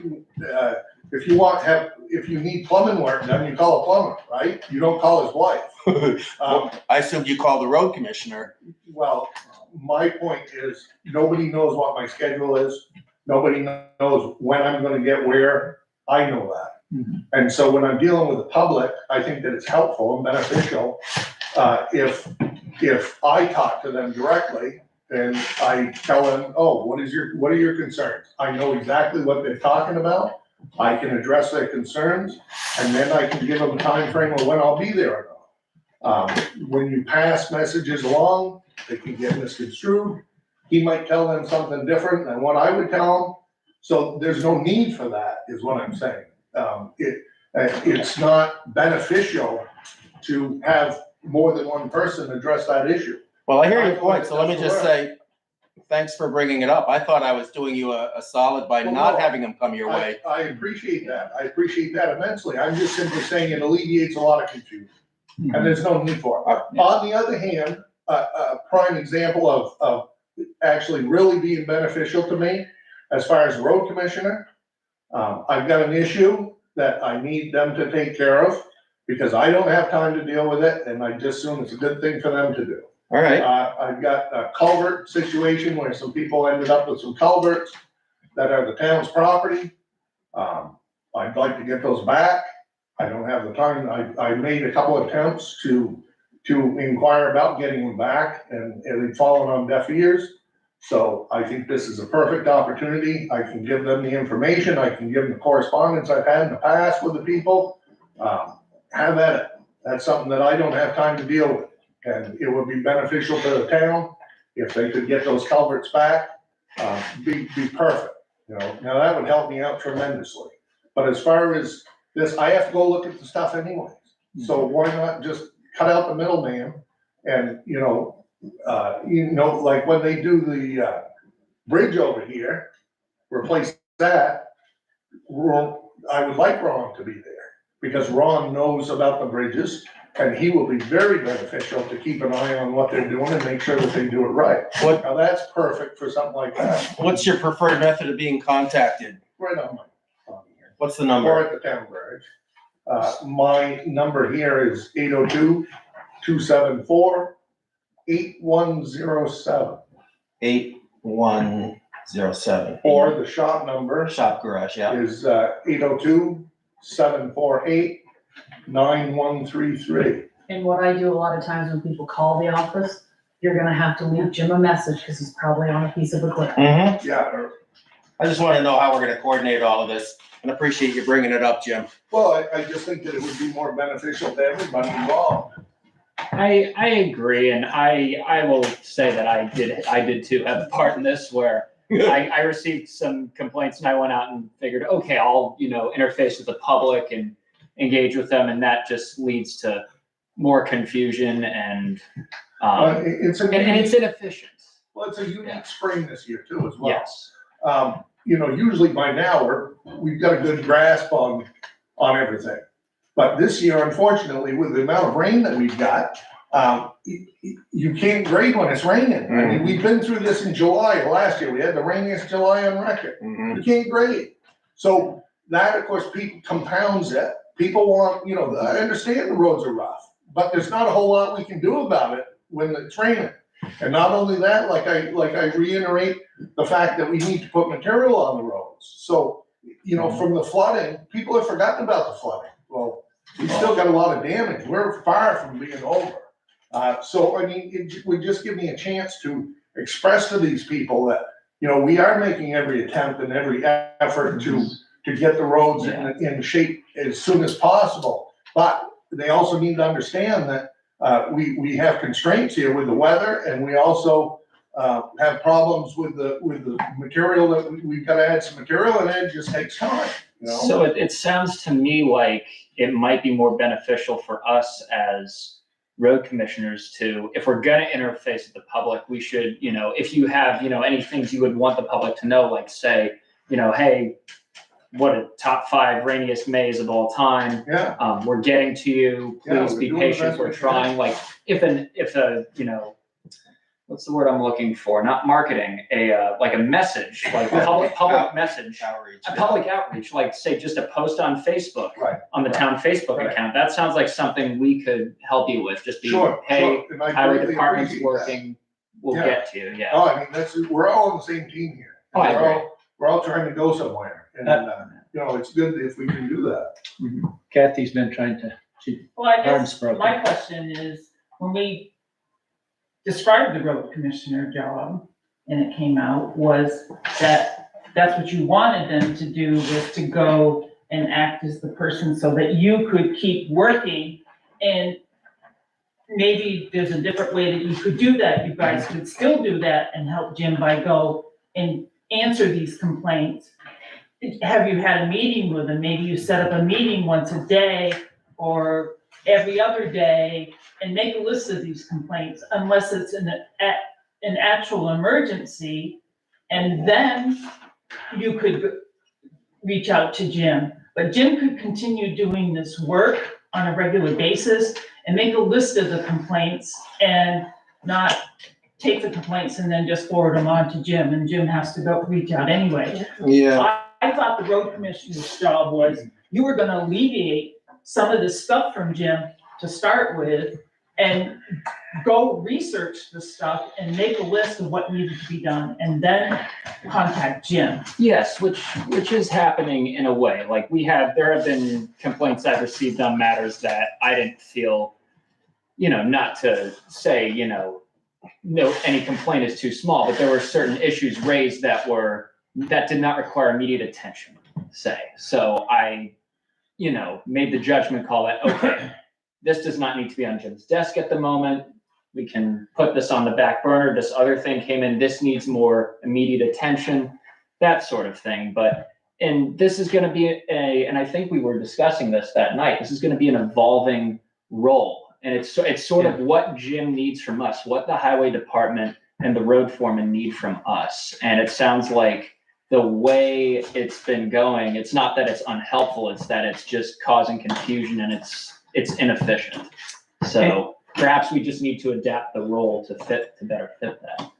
Yeah, and I think what's happened in a few cases is because Jim is out there grading or whatever, is busy, and because some people have actually told, I'm not out soliciting comments, I'll tell you that. No. But I've been They find you. I've been getting a lot of them. I've been getting phone calls and I have been calling them back because if I just say, well, pass it on to Jim, then it feels like, well, I'm just shirking my responsibility. Mm-hmm. So I've been trying to call him. A couple of times I have gone out because they seem to want me to get out there, and I said, well, come out and take a look at it. But Jim is the one that's going to be doing the fixing, but just to more make the property owner happier. But I am happy to have you take the call. But I think sometimes what's happened is they've called you and they haven't been patient, and they say, well, so they go up, so they call Will or I. But we're happy to have you go out and look at it because you're the one that's going to deal with it. Well, I'm the one that's gonna fix it. Yeah. And usually if I'm gonna look at it, I'll set up something, I'll go out and fix it, and I'll do it right then and there. I've gotta go there anyways. But some of them, it's just somebody sees me or calls me and. Right. Yeah. All right, but now the message is, we've got contacts for Jim, use these. Yeah. Mm-hmm. Okay. Jim, may I just say, thank you for the hot patch in that axle buster down at Cushman Bridge. Yeah, you're welcome. I got in that the other day. I was looking at something, geez, I drove through it and I said, damn. You better miss that one. Yeah, I almost backed up. I thought I might have missed one there. I thought I'd get another run. Yeah. Now, we, then again too, with the rain, we haven't really been able, you can't cold patch in the rain either, but we got on it and I'm happy the guys got it done and move on to the next. So that's about it on that.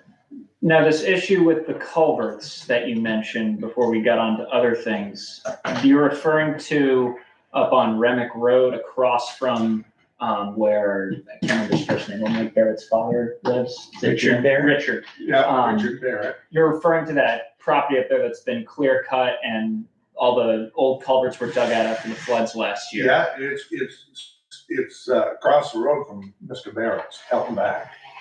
We can have that discussion if someone comes in.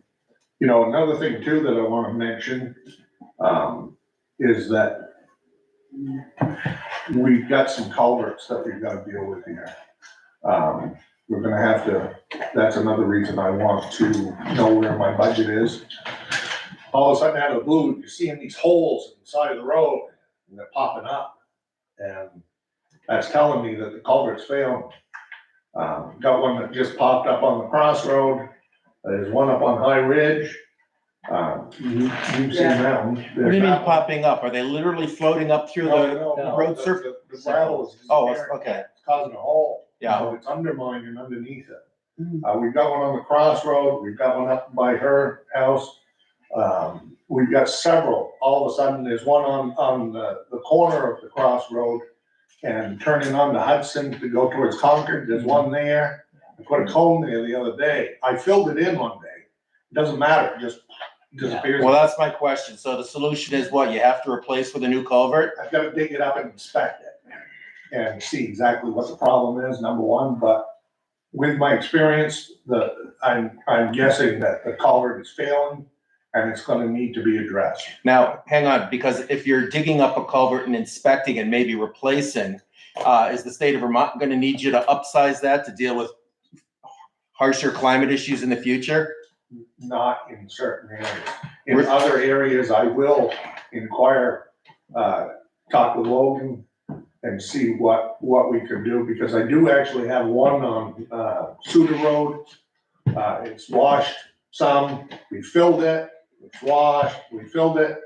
And we've got to get to replacing that, but that has been a problem culvert. That's washed out every time that we've had, these events, even 2011, the last two last summer. It's washed out every time, and if we're gonna take the time to replace all that culvert, we should upsize it. It would be the smart thing to do. Well, yeah, and Deb, I wonder if there are grants still available that help with climate resiliency to do that. No idea if we could get anything on that or not. Well, this had been a feature in past administrations. I don't know where we're at with this today. Right. The only thing that I can say is we could look into it. Somebody's gotta look into it. What's your estimation of the number of culverts you're addressing right here? Right here that I've seen recently is probably 4 or 5. Good idea. 4 or 5 culverts that I've seen so far. They just pop up. And it's gonna become a safety issue. We're gonna have to deal with it in a timely manner, and we will be getting on. But see, I can take the top off of that in order to inspect them to see exactly what's going on, and then make a determination as to what we have to do to fix it. Just out of curiosity, what makes a hole in a culvert such that the road surface is dropping into it? It might be a collar, might be where they're joined together, and all of a sudden the band ends up rotting off, and there's a gap there, and the next thing you know. Is there a metal band that holds the two pieces together? Yeah. If it's a plastic culvert, they have slide-in ones, used to have some band ones, and if it's a metal steel one, then it has a ring collar. So it might be a matter of replacing a collar. But you don't really know what the extent of the damage is or what's causing it until you get into it and dig it up. So I just wanted you aware of that, So, and the thing on Suter Road, there's actually a telephone line that runs underground through that area. So that's another instance where if we're gonna consider replacing that pipe, we should upsize it to what we think we're gonna need, because I really don't wanna have to revisit that and keep digging around that underground telephone line as little as possible. So, I just wanted you aware of that.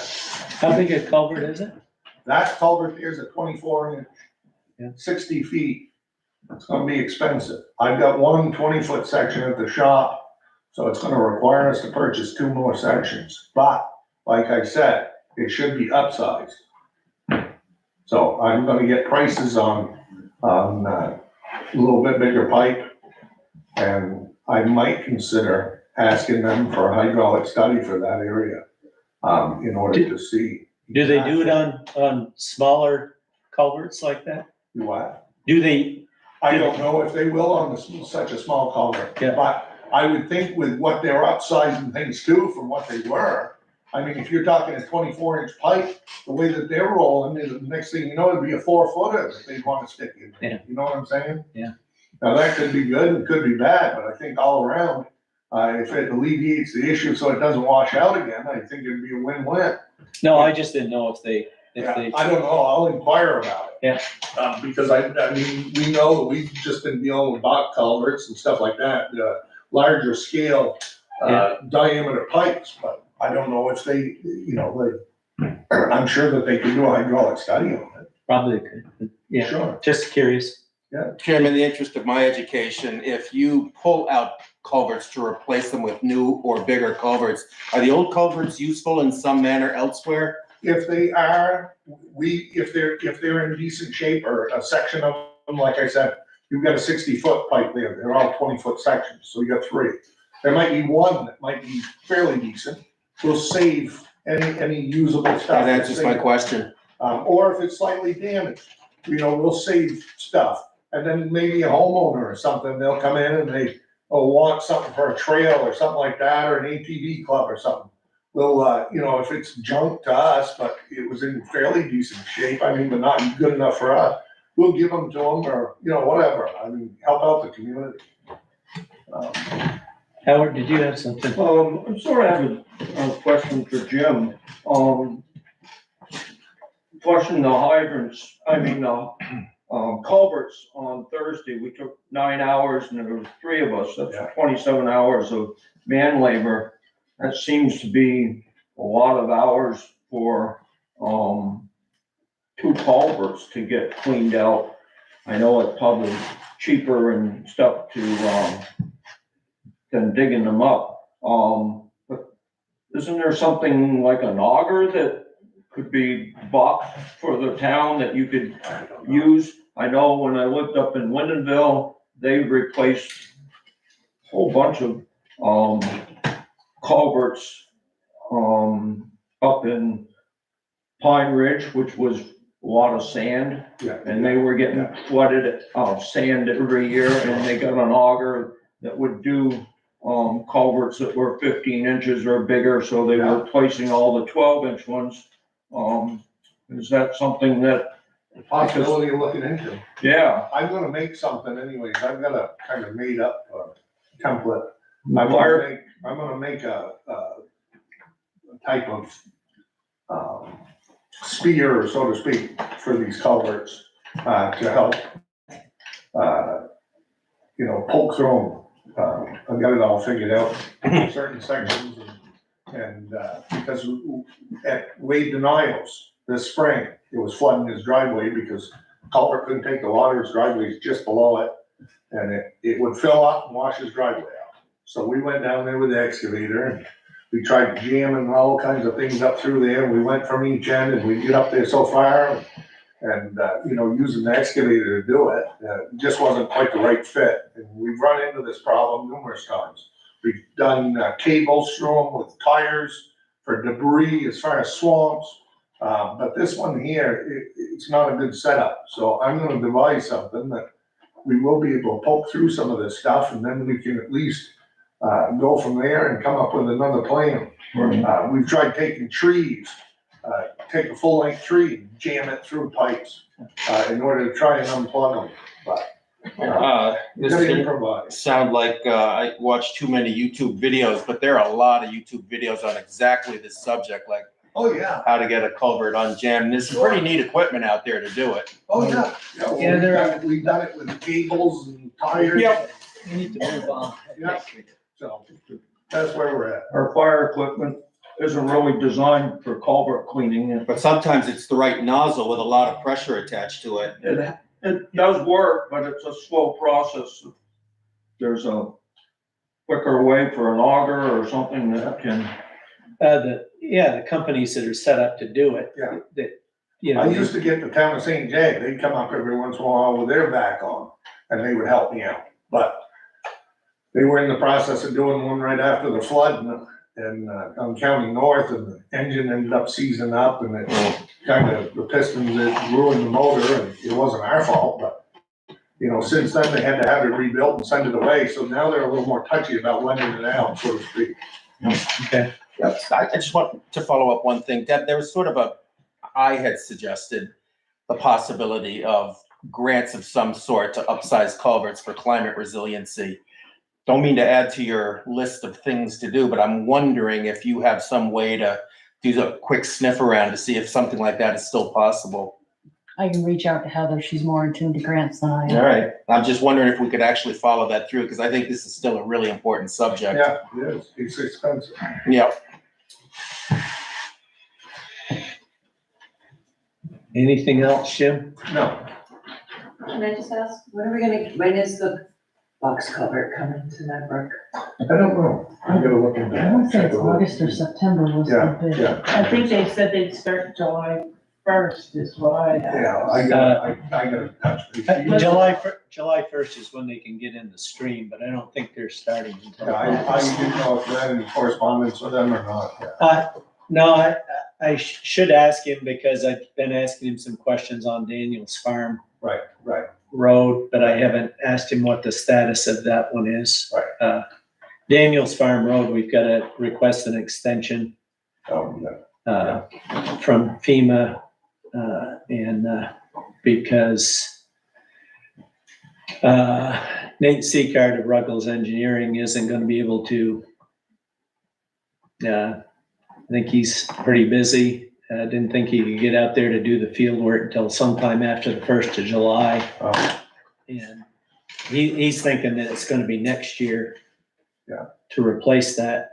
And just like Madbrook Road, they can't get in the stream until July 1st. So Right. it's probably going to be mid to late summer there. Yeah, well, as long as if we can get the funding. If we get the funding and. We can get the funding from FEMA, we'll be in great shape. Yeah. Even though, even if we have to postpone it till next summer. Yeah. I feel a lot better about it if we actually get the FEMA funding, the backing. Yeah. So, Okay. Okay. Next up is town garage update.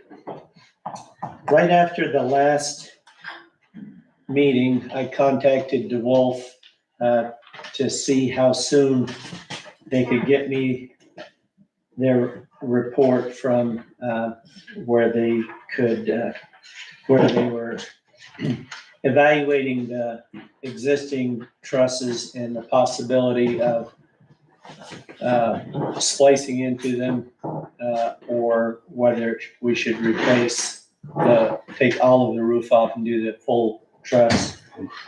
They told me it was going to be 4 weeks, and 4 weeks, I contacted them the day after, so 4 weeks would have been tomorrow. I was in the process of following up with them when Suki Watson sent them an email. I was writing it when she sent hers, and they sent me their report late this afternoon. So I quickly, I don't want to read this whole thing, but in summary, I'll just read the summary. It is my professional opinion that either the truss over frame option or the complete roof replacement option are viable alternatives. Either alternative should include a fully sheathed roof diaphragm, the installation of gable end bracing, and an allowance for future solar panels on the roof. He put current code requirement. If the overframed option is selected, the existing trusses shall be reinforced by adding lateral web restraint on the web members indicated in a photograph that he sent. Whether the building is renovated or remains as is, the north foundation wall should be repaired. He's talking about, I guess, I assume he's talking about where it's been hit a couple of times. oh, we ended up breaking the center out of that in between the doors. Yeah. Yeah, that's not a big deal. Yeah, but he said that should be repaired. I did talk with, so like I said, I just got this afternoon. I did talk with Arthur Wood that you mentioned from Sean at E.H. Danson. And because I was a little confused with what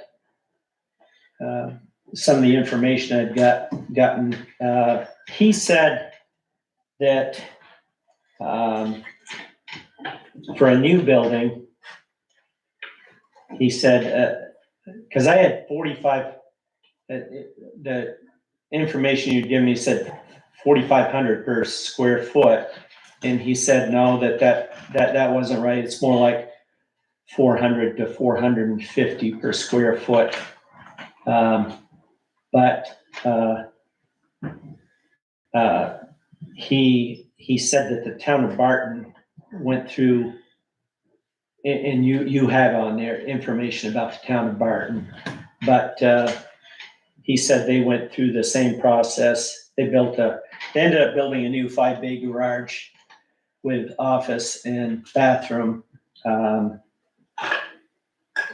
He gave me the name of the selectman up there who dealt with it, because they were going through the same quandary, whether to repair the existing building or to build a new one. Guy's name is Jeff Coda. I happen to know him from a long time ago, and actually we used to work together at the Agency of Transportation. I knew he was a select person up there. But I haven't contacted him yet. But I think, I don't know. Rod, was there any cost estimate attached to the letter you received? Even a spitball? No. No, he's, and you're welcome to try to, I like I said, I got it late, so I haven't even completely read through the letter. I went to the summary because Suki was rattling their cage this morning, and he got it out, but. Now, I have a possible avenue. There's a state grant set up, it's called MERP, MERP. It's a state grant for municipal infrastructure. I was talking to a select board member just the other day from Victory, and he met with a woman by the name of Carter Finnegan. The town of Victory applied for this grant last year. It's for municipal infrastructure repairs. They were awarded $277,000 for infrastructure repairs, roofing, insulation, windows, you name it. That's what it is specifically for, is repairs to municipal buildings. Town of Granby, they got $277,000 for their town garage and infrastructure.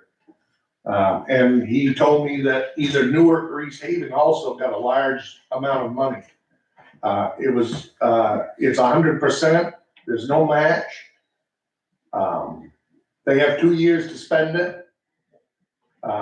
They applied for it last year, they were awarded it this year, and he was very surprised that we hadn't applied for it, seeing as how he knew our situation with the town garage. And he said, I recommend that you guys get in touch with them and see if there's any available funds left, or if there's anything that we could possibly do to get some of that. So it's a possibility. Did you say the person's name? Not the person again. Carter Finnegan was a female, a girl that works for this grant thing. She ended up meeting with the select board, and they went over the information about the town garage, and he said the only thing that she mentioned was about a renewable type heating system. They pushed that a little bit. He informed her the heating system that they had was adequate, that the one that they were proposing would not be adequate for that size space, because a plumber, heating guy, their road foreman also does heating. He said that wouldn't be adequate. So he said, no, we're not interested in that. She was fine with it, not a problem. But it's 100% guaranteed, covered by the state, no match from the municipality. And I think that would be a good avenue to go look into. What? Carter Finnegan is the name of the person at the state? Yeah, that came out and met with the select board from Victory. Okay. I don't know what her role other than that is, if she's a site inspector or what, but that was the woman's name. He gave me that, and but he said that $277,000, and it's what it's made for. It's made for improvements. It's made for improvements to municipal buildings. So I think it would be worth looking into. Okay. You don't happen to have contact info? No, he just told me about it. You could look it up. I looked it up on the computer. It's MERP. Yep, okay. Through the state, and it's a grant. Is it buildings and general services? That's what, according to him, he said that it's specifically, this program is specific for municipal buildings. Okay. Infrastructure improvements, things like that, because he said that, they were gonna put a new roof on their building, they were gonna insulate it, and they were gonna have some window work done. And Granby was gonna do their town clerk's office or something and do some other stuff. That's what it's made for. It's made for municipal buildings. Okay. All right, well, I'll pursue that or get enlist. I think Suki is still willing to help, but, between us, we'll talk with Heather as well. I mean, when he told me about it the other day, I was like, holy camole, that's just what we're looking for. Yeah. Nice catch. Yeah. Okay. As long as they still have funding. Yeah. All right.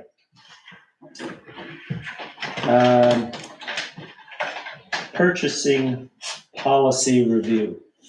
I'm working with Heather to take language from other municipalities that could work very well with us, checking specific criteria that may be specific to our circumstances, maybe with the fire department or some other departments as well, but no action tonight. Okay. All right. Just to add, I did look at some surrounding towns that had similar purchasing policies. I did notice that our $25,000 limit seemed to be on the higher end, which I thought was interesting. Well, I'll take that under advisement. Well, like Burke said, Burke said anything over 10,000 they would put out to bid. The key with ours though is that we have those 4 exceptions, right? The sole source, professional services. Oh, brain's a little fried. Let's not bog down. Nothing tonight. The town of Danville provided a very good template to start from. That one. Okay. All right. Personnel policy review. I think when I went through and made some suggested revisions to it, assuming you opened it up on the link or however Deb gives it to us, there wasn't anything there weren't any cross outs, there wasn't any red ink on it, was there? The one I saw, there was really only like 3 little minor things that had been tweaked. And it was really just updating. Let me take a look here. Well, because I hadn't printed it out, I had just had it on my computer, and I went to print it out, and I guess I shouldn't have used that because I never sort of mastered it when I was working. I was using track changes on it, so you would know what I crossed out and what I added. Yeah. And it looked like all the changes had been accepted because there was nothing in red, no crossouts, but going through it, I believe the only changes I made were under section 2.3, compensation. Employees shall be paid bi-weekly and they will receive pay automatically into their bank account with direct deposit. Before it had paid weekly and they had the choice of direct deposit. That was That one. last sentence. Yes. Yeah. The others had to do with probationary. Yeah, there was one addendum on the bereavement leave I believe it said that this includes probationary employees. Yeah, including those who are in their probationary period under 4.6 bereavement leave. There was Fine. Where is it?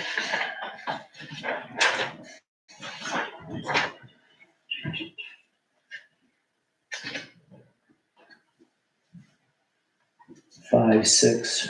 Oh, 5, 6 retirement. I didn't make any change there. And Marcel has left, hasn't he? I 5, 6, I don't have a 5, 6, it goes up to 5, 5. My gosh, you're right. I guess I wrote it down. 6, it was at the very end, I thought, it was like, is there 6, 6? No, wouldn't be under that one, that's special harassment. Well, should have been under retirement, is what it was. 5, 3, 5, 3 was 5-3. retirement.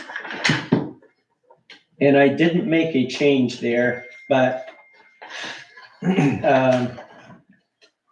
it says only full-time employees are eligible for the retirement benefit detailed in attachment B.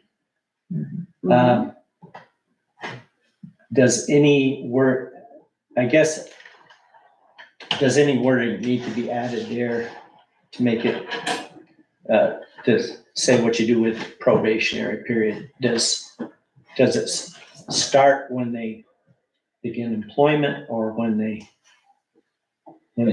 successfully completed their probationary period? Does what start their retirement benefits? Yeah. I feel like it should start when they start. Do you know how it works now, Jim? No, Okay. no.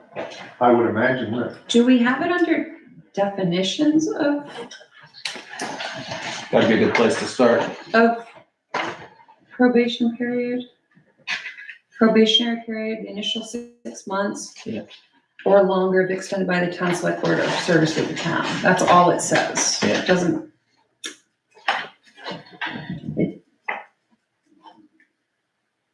I believe Howard and them, I believe that they were put on. Most places put you on. Yeah, Right when you start. right when you Yeah. start. If it doesn't work out in your 6 months, well, that's the way it is, but. That's right. Okay. I don't know, maybe it doesn't need clarifying. I didn't propose any change there because I wasn't certain if it needed it. I've got a couple things, but I'd like to see changes on that. Or actually, not necessarily change, but we have in there, in the personnel policy, it states that we get T-shirts. We have yet to get T-shirts, it's been 3 years or so. I'd like to see us get T-shirts. That's Supposed to what's be in for the personnel uniforms, policy. yeah. Yeah, I did see it. Do you know where it is, Jim? No. I but believe know in it's there. 5, 4, 5, 5 is uniforms. Yeah, here we go. 5, 4. Town t-shirt, work pants, appropriate footwear for highway department, work uniform with town t-shirt, transfer station. Are you looking to act on this tonight, Ron? Well, it was my hope we could act on, Get some business done. act on the ones I've mentioned so far, but if you're gonna revise I don't know if it makes sense or not, because if you're gonna revise the personnel policy, you wanna make sure you get all the revisions in that you want. I was gonna Yes. say, it Do it pays not to once. hurry. And then also, the second thing, I'd like to see it changed.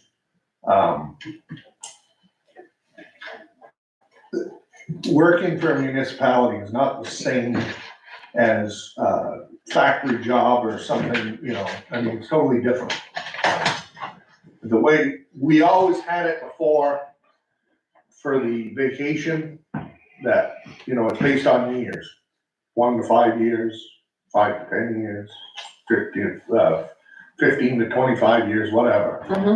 And that's what you got. When you hit that, that's what you got. That's what it says in there, that 1 through 5 years, you get a week's vacation. Well, when you work for a municipality, the way you guys have switched it and doing it now, you're trying to cruise weekly. So many hours per week. So in November and December, you're still accruing time for that year, but yet you're very limited because of the job that we do to be able to use that. Because I don't tend to, I mean, it's very difficult for people to take time off when we have winter storms and things like that. So you're less apt to be able to take the time off in the late fall or early spring. So it kind of limits you in working for a municipality to take your vacation during the summer months. What's the problem you're trying to identify here, though? Well, that you're doing it weekly.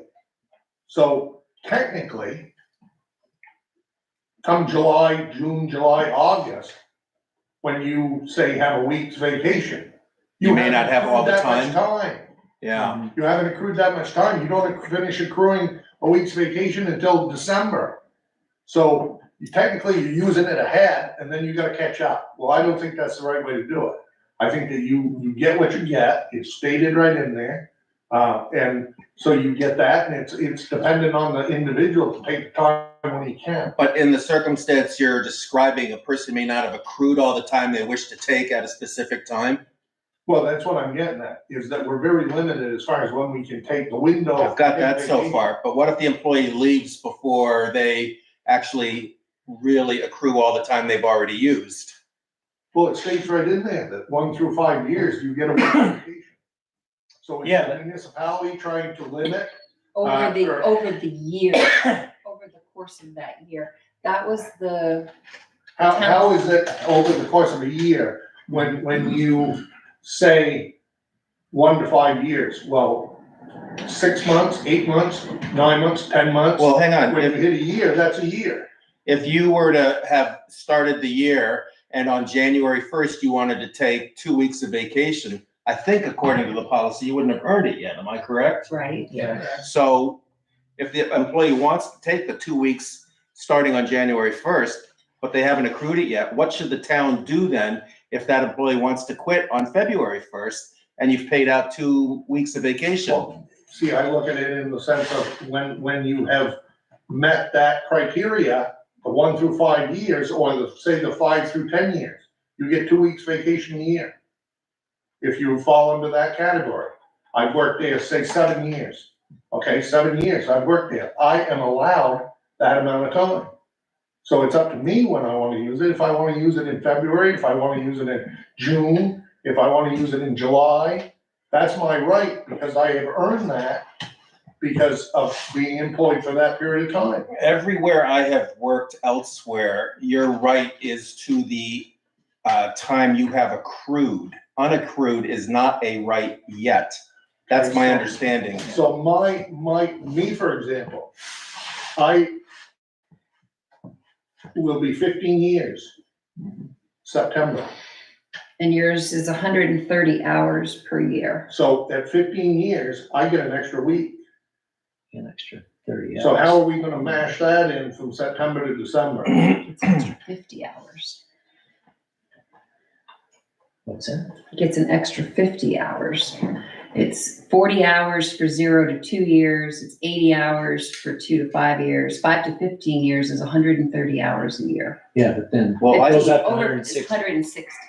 Yeah, So so what you're trying to say is that I'm not eligible for that. You are eligible. they'll You start haven't to accrue accrued. at the higher rate. It's And that's just an accounting issue that, I don't know who in the office So I'm does not that. gonna accrue in that added time from September to December.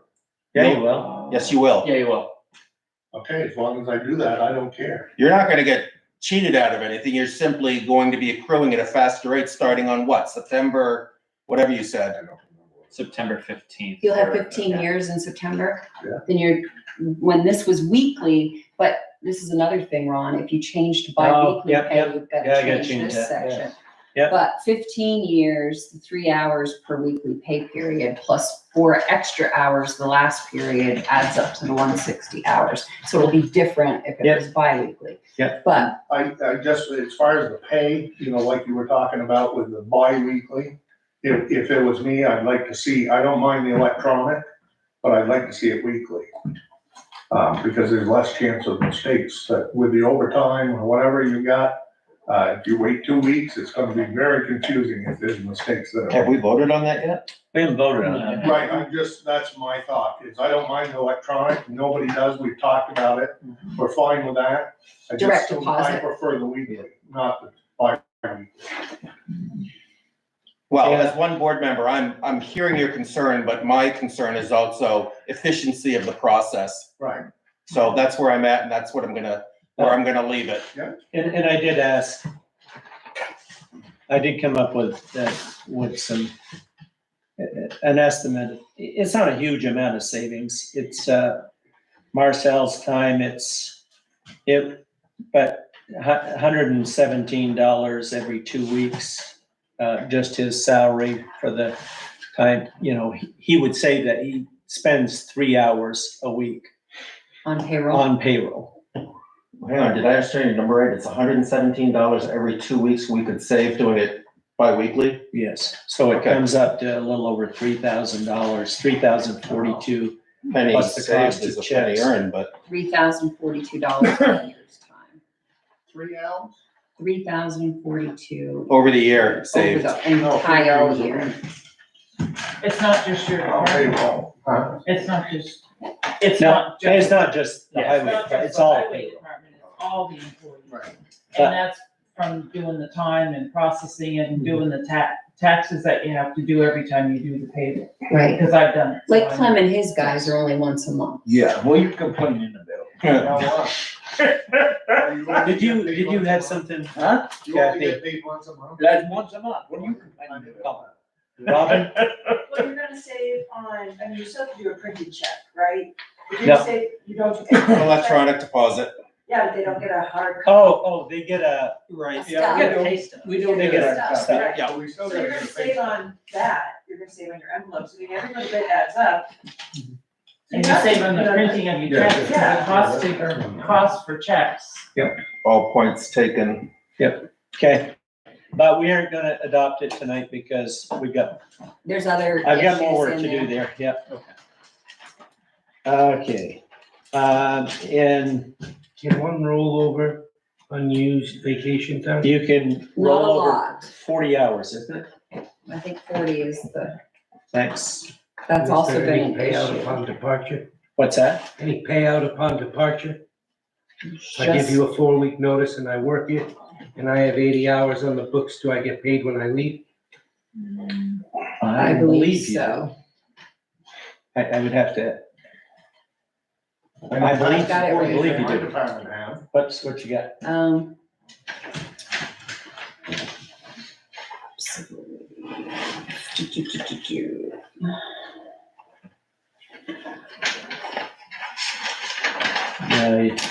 Right here. Sick leave. Sick leave, you know.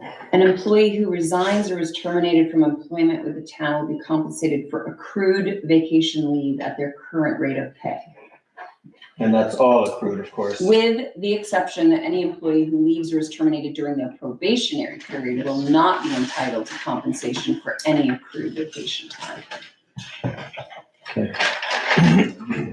And accrued vacation leave forward to the next year up to a maximum of 40 hours. I will tell you, I was on the board that put this policy together, and that was a point of contention. We settled on 40, but I think I had voted for 80 or 120 because I was used to working for the federal government where I got to roll over 240 hours a year. That's where all the money goes. Rob and other people, they voted for, we all had different ideas how much should go over, and we settled on 40 hours a week. But if we're gonna revise this thing, I would ask that we consider that again, because Jim, when he's down to 2 guys and working as much as he has to work, he hasn't been able to use up all of his leave. I'm happy to revisit that. Okay, all right, I'll look at that too. Next up is health insurance. I met with Colin Fucci, not in his role as fire department, but in his other life. And I don't have a lot to report tonight. I sent you Blue Cross Blue Shield and MVP Healthcare. Those are the 2025 different plans and rates. Let's see. Blue Cross Blue Shield. I'm not certain if I took my notes properly. I believe he said that Blue Cross Blue Shield didn't have as high a rate hike this year as MVP did, but so they're likely to have a higher increase in their rates. But what he mentioned was if you switch plans from the employees that are currently on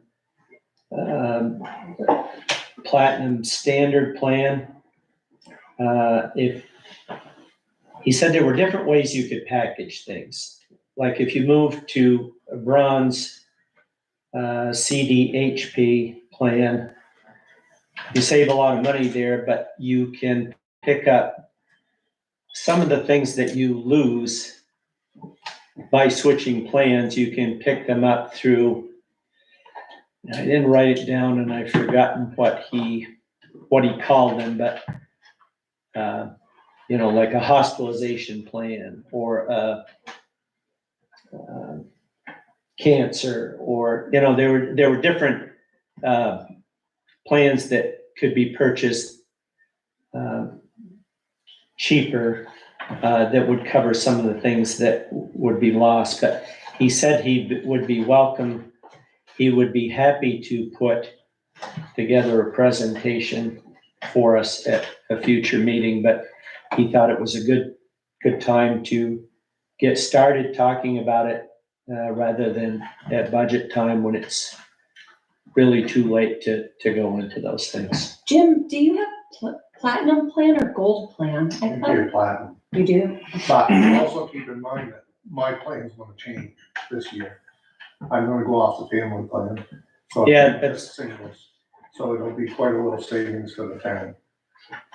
And also, I've gotten in touch with Blue Cross Blue Shield, and they do not have any hard estimates. They won't until August, as Okay. far as where they're actually gonna hit. Okay. The outlook was around 13%. They're speculating, they don't get serious about it. There'll be nothing in concrete until August. Okay. On those plans. Okay. So does the board want me to see if Colin can do a presentation for us? Or you want to just hold off for now? Is there a benefit to being proactive quickly? Not if we have a price hike in August.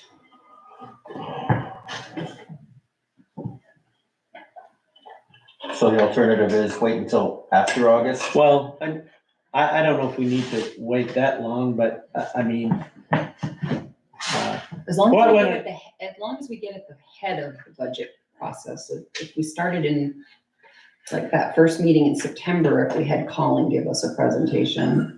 I think that's too late. I think you should have Colin do a presentation with the sections. Maybe not in July, but maybe the August meeting. Maybe. And maybe by then he'll have the other, depends when, because most people will be starting their budgets and they're gonna have their rates out the very first part of August, because it's just not just the town, but it's also, it's also businesses, and some businesses have to have their budgets done by November, so they're gonna have to get it together and get it out early. Why don't I talk with Colin? He said it would be August. But I think August. Why don't I talk with Colin and see what, he's in the business. But I'm He can- open to a presentation. Well, I am as well. I just want it to be efficient and effective, and I don't have a sense of the timing of this. So I just want to make sure we're out ahead of the thinking process on it. Yep, okay. If we do it in August, we'll be way ahead of the budget process. Right. because we don't figure our budgets that early. And I think that's important enough that the board should hear what Blue Cross Blue Shield has to say and take into consideration everything. Yep, okay. All right. Agenda items for next meeting. Well, we moved zoning update to July, And we had, and we Ron- moved municipal code of ethics. Yes. Are you having a second meeting in June? I'm not opposed to it if it shortens future meetings, just one voice here. I'm not seeing a lot of stuff on July's meeting. yeah, let's see what we have on. Municipal code of ethics, Purchasing plan, purchasing policy, Purchasing, personnel, PM. personnel.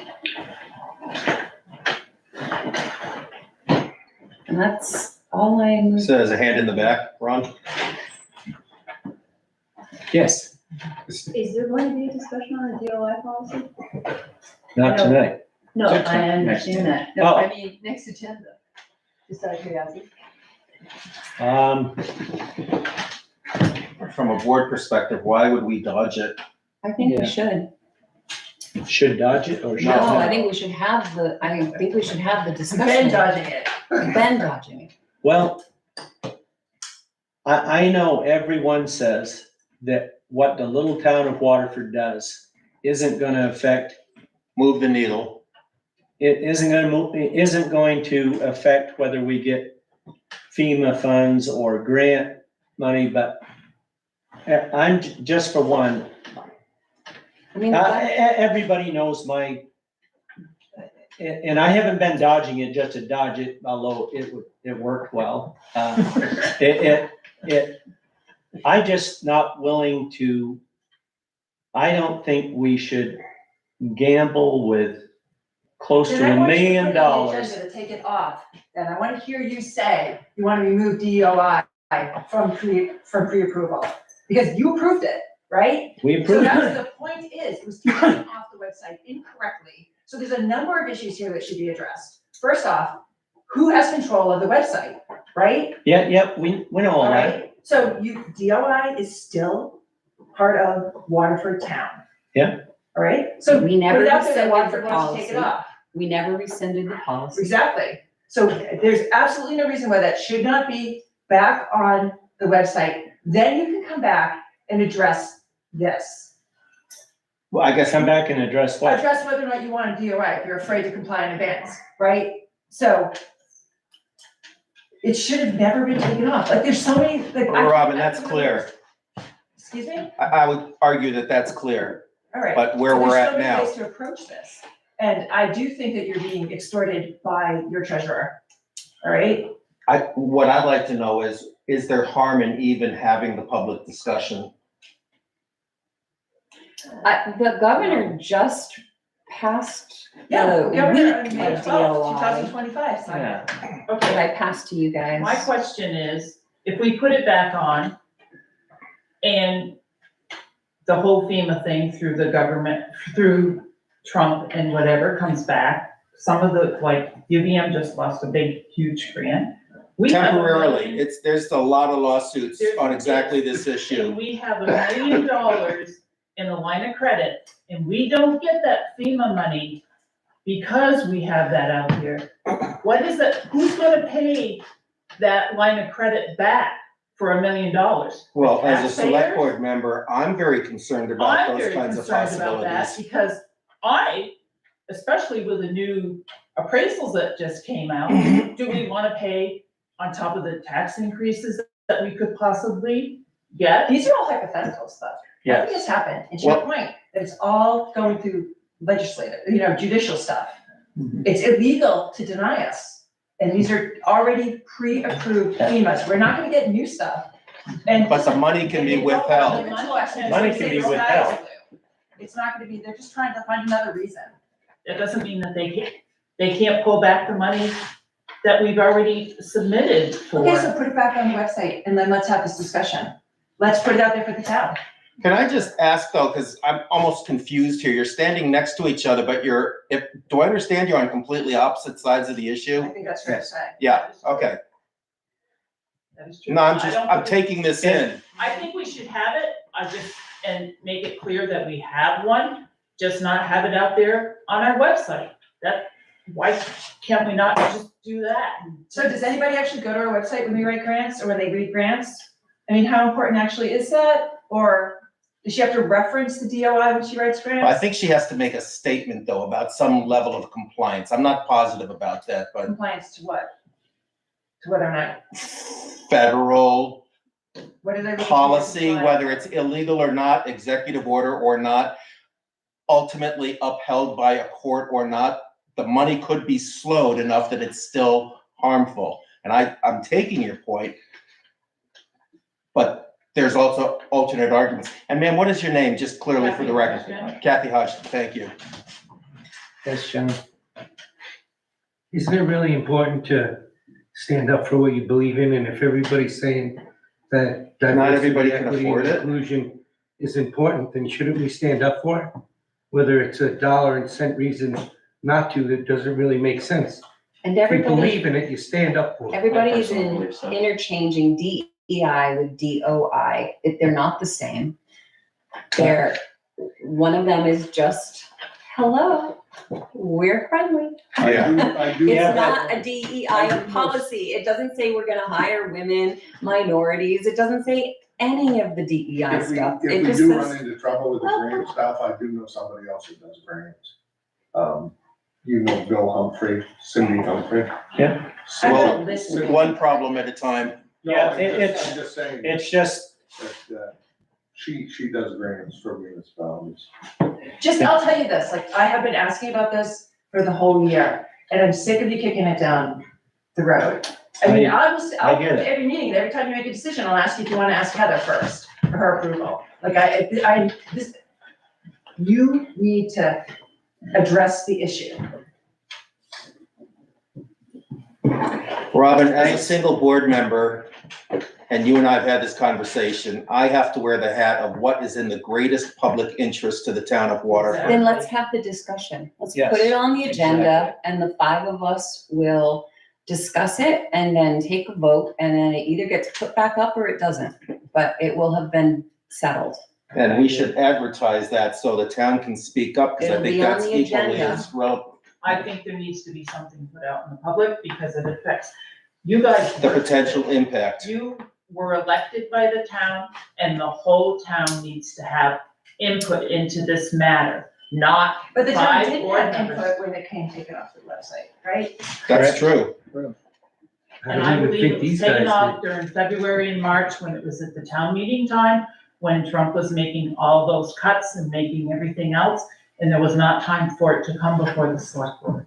Personally. Really? That's all we have to do? That's no reason. That is not a valid reason. Whether she sent it to the Well, select board, I don't know, it was a change of select board at the time, I don't know. There were 5 board members then. No No, notice. it was just taken taken down. off. But.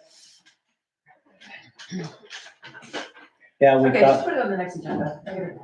yep, Appreciate your feedback on it though, thank you. Ron, I have one comment that ought to be part of public comments at the very end. It shouldn't take more than about 30 seconds to a minute, if that's okay. Yeah. Are we at that spot, or do you want Yep, to no. finish with the agenda? I think we've picked up everything that we Yeah. had pushed forward. Okay. Jim, this is involving you. You sent me a text, and I'm not going to divulge the content of that text, but you did ask a question that I think is relevant here, and I think it deserves one public comment from me. You were asking if I was involved in your retirement matter as an attorney or a mediator, and the answer to the question is I am strictly sitting here wearing a select board member's hat, and that's all. I happen to have a legal background, but I am not acting as an attorney for the town. I'm not acting as a mediator for the town. Select board member. And the only time I take off that select board member hat is when I said thank you for filling that axle buster down at Cushman Bridge. So, just to clarify, I appreciate the question. Yeah. Okay. Thank you. All right, next So up, are you having a second meeting or not? You're running an agenda here, but I don't know when you're gonna meet next. I haven't, Simple question. I haven't heard what we would work on at the second meeting. I would say we're not. I would say we're gonna have the next meeting in July. Thank you. Yep. Okay, have a motion to go into executive session. So moved. Seconded. All those in favor of going into executive session for personnel matter, signify by Thanks for saying your aye. patience. Aye. Those opposed? Thanks, Dave. Jim, so that spot that you're talking about was right. Wrong. I'm not staying to take his, What's that? I'm not staying to take care of the chair. Right where I left. We got it. Thanks, though. Come on, I'll give you a call when we're done. You ever get Yeah. done? As long as you take care of it. I actually, I need to stand up Hang on, and stretch. I gotta turn this thing out. I'm old. You got the time? Yes, 8:37.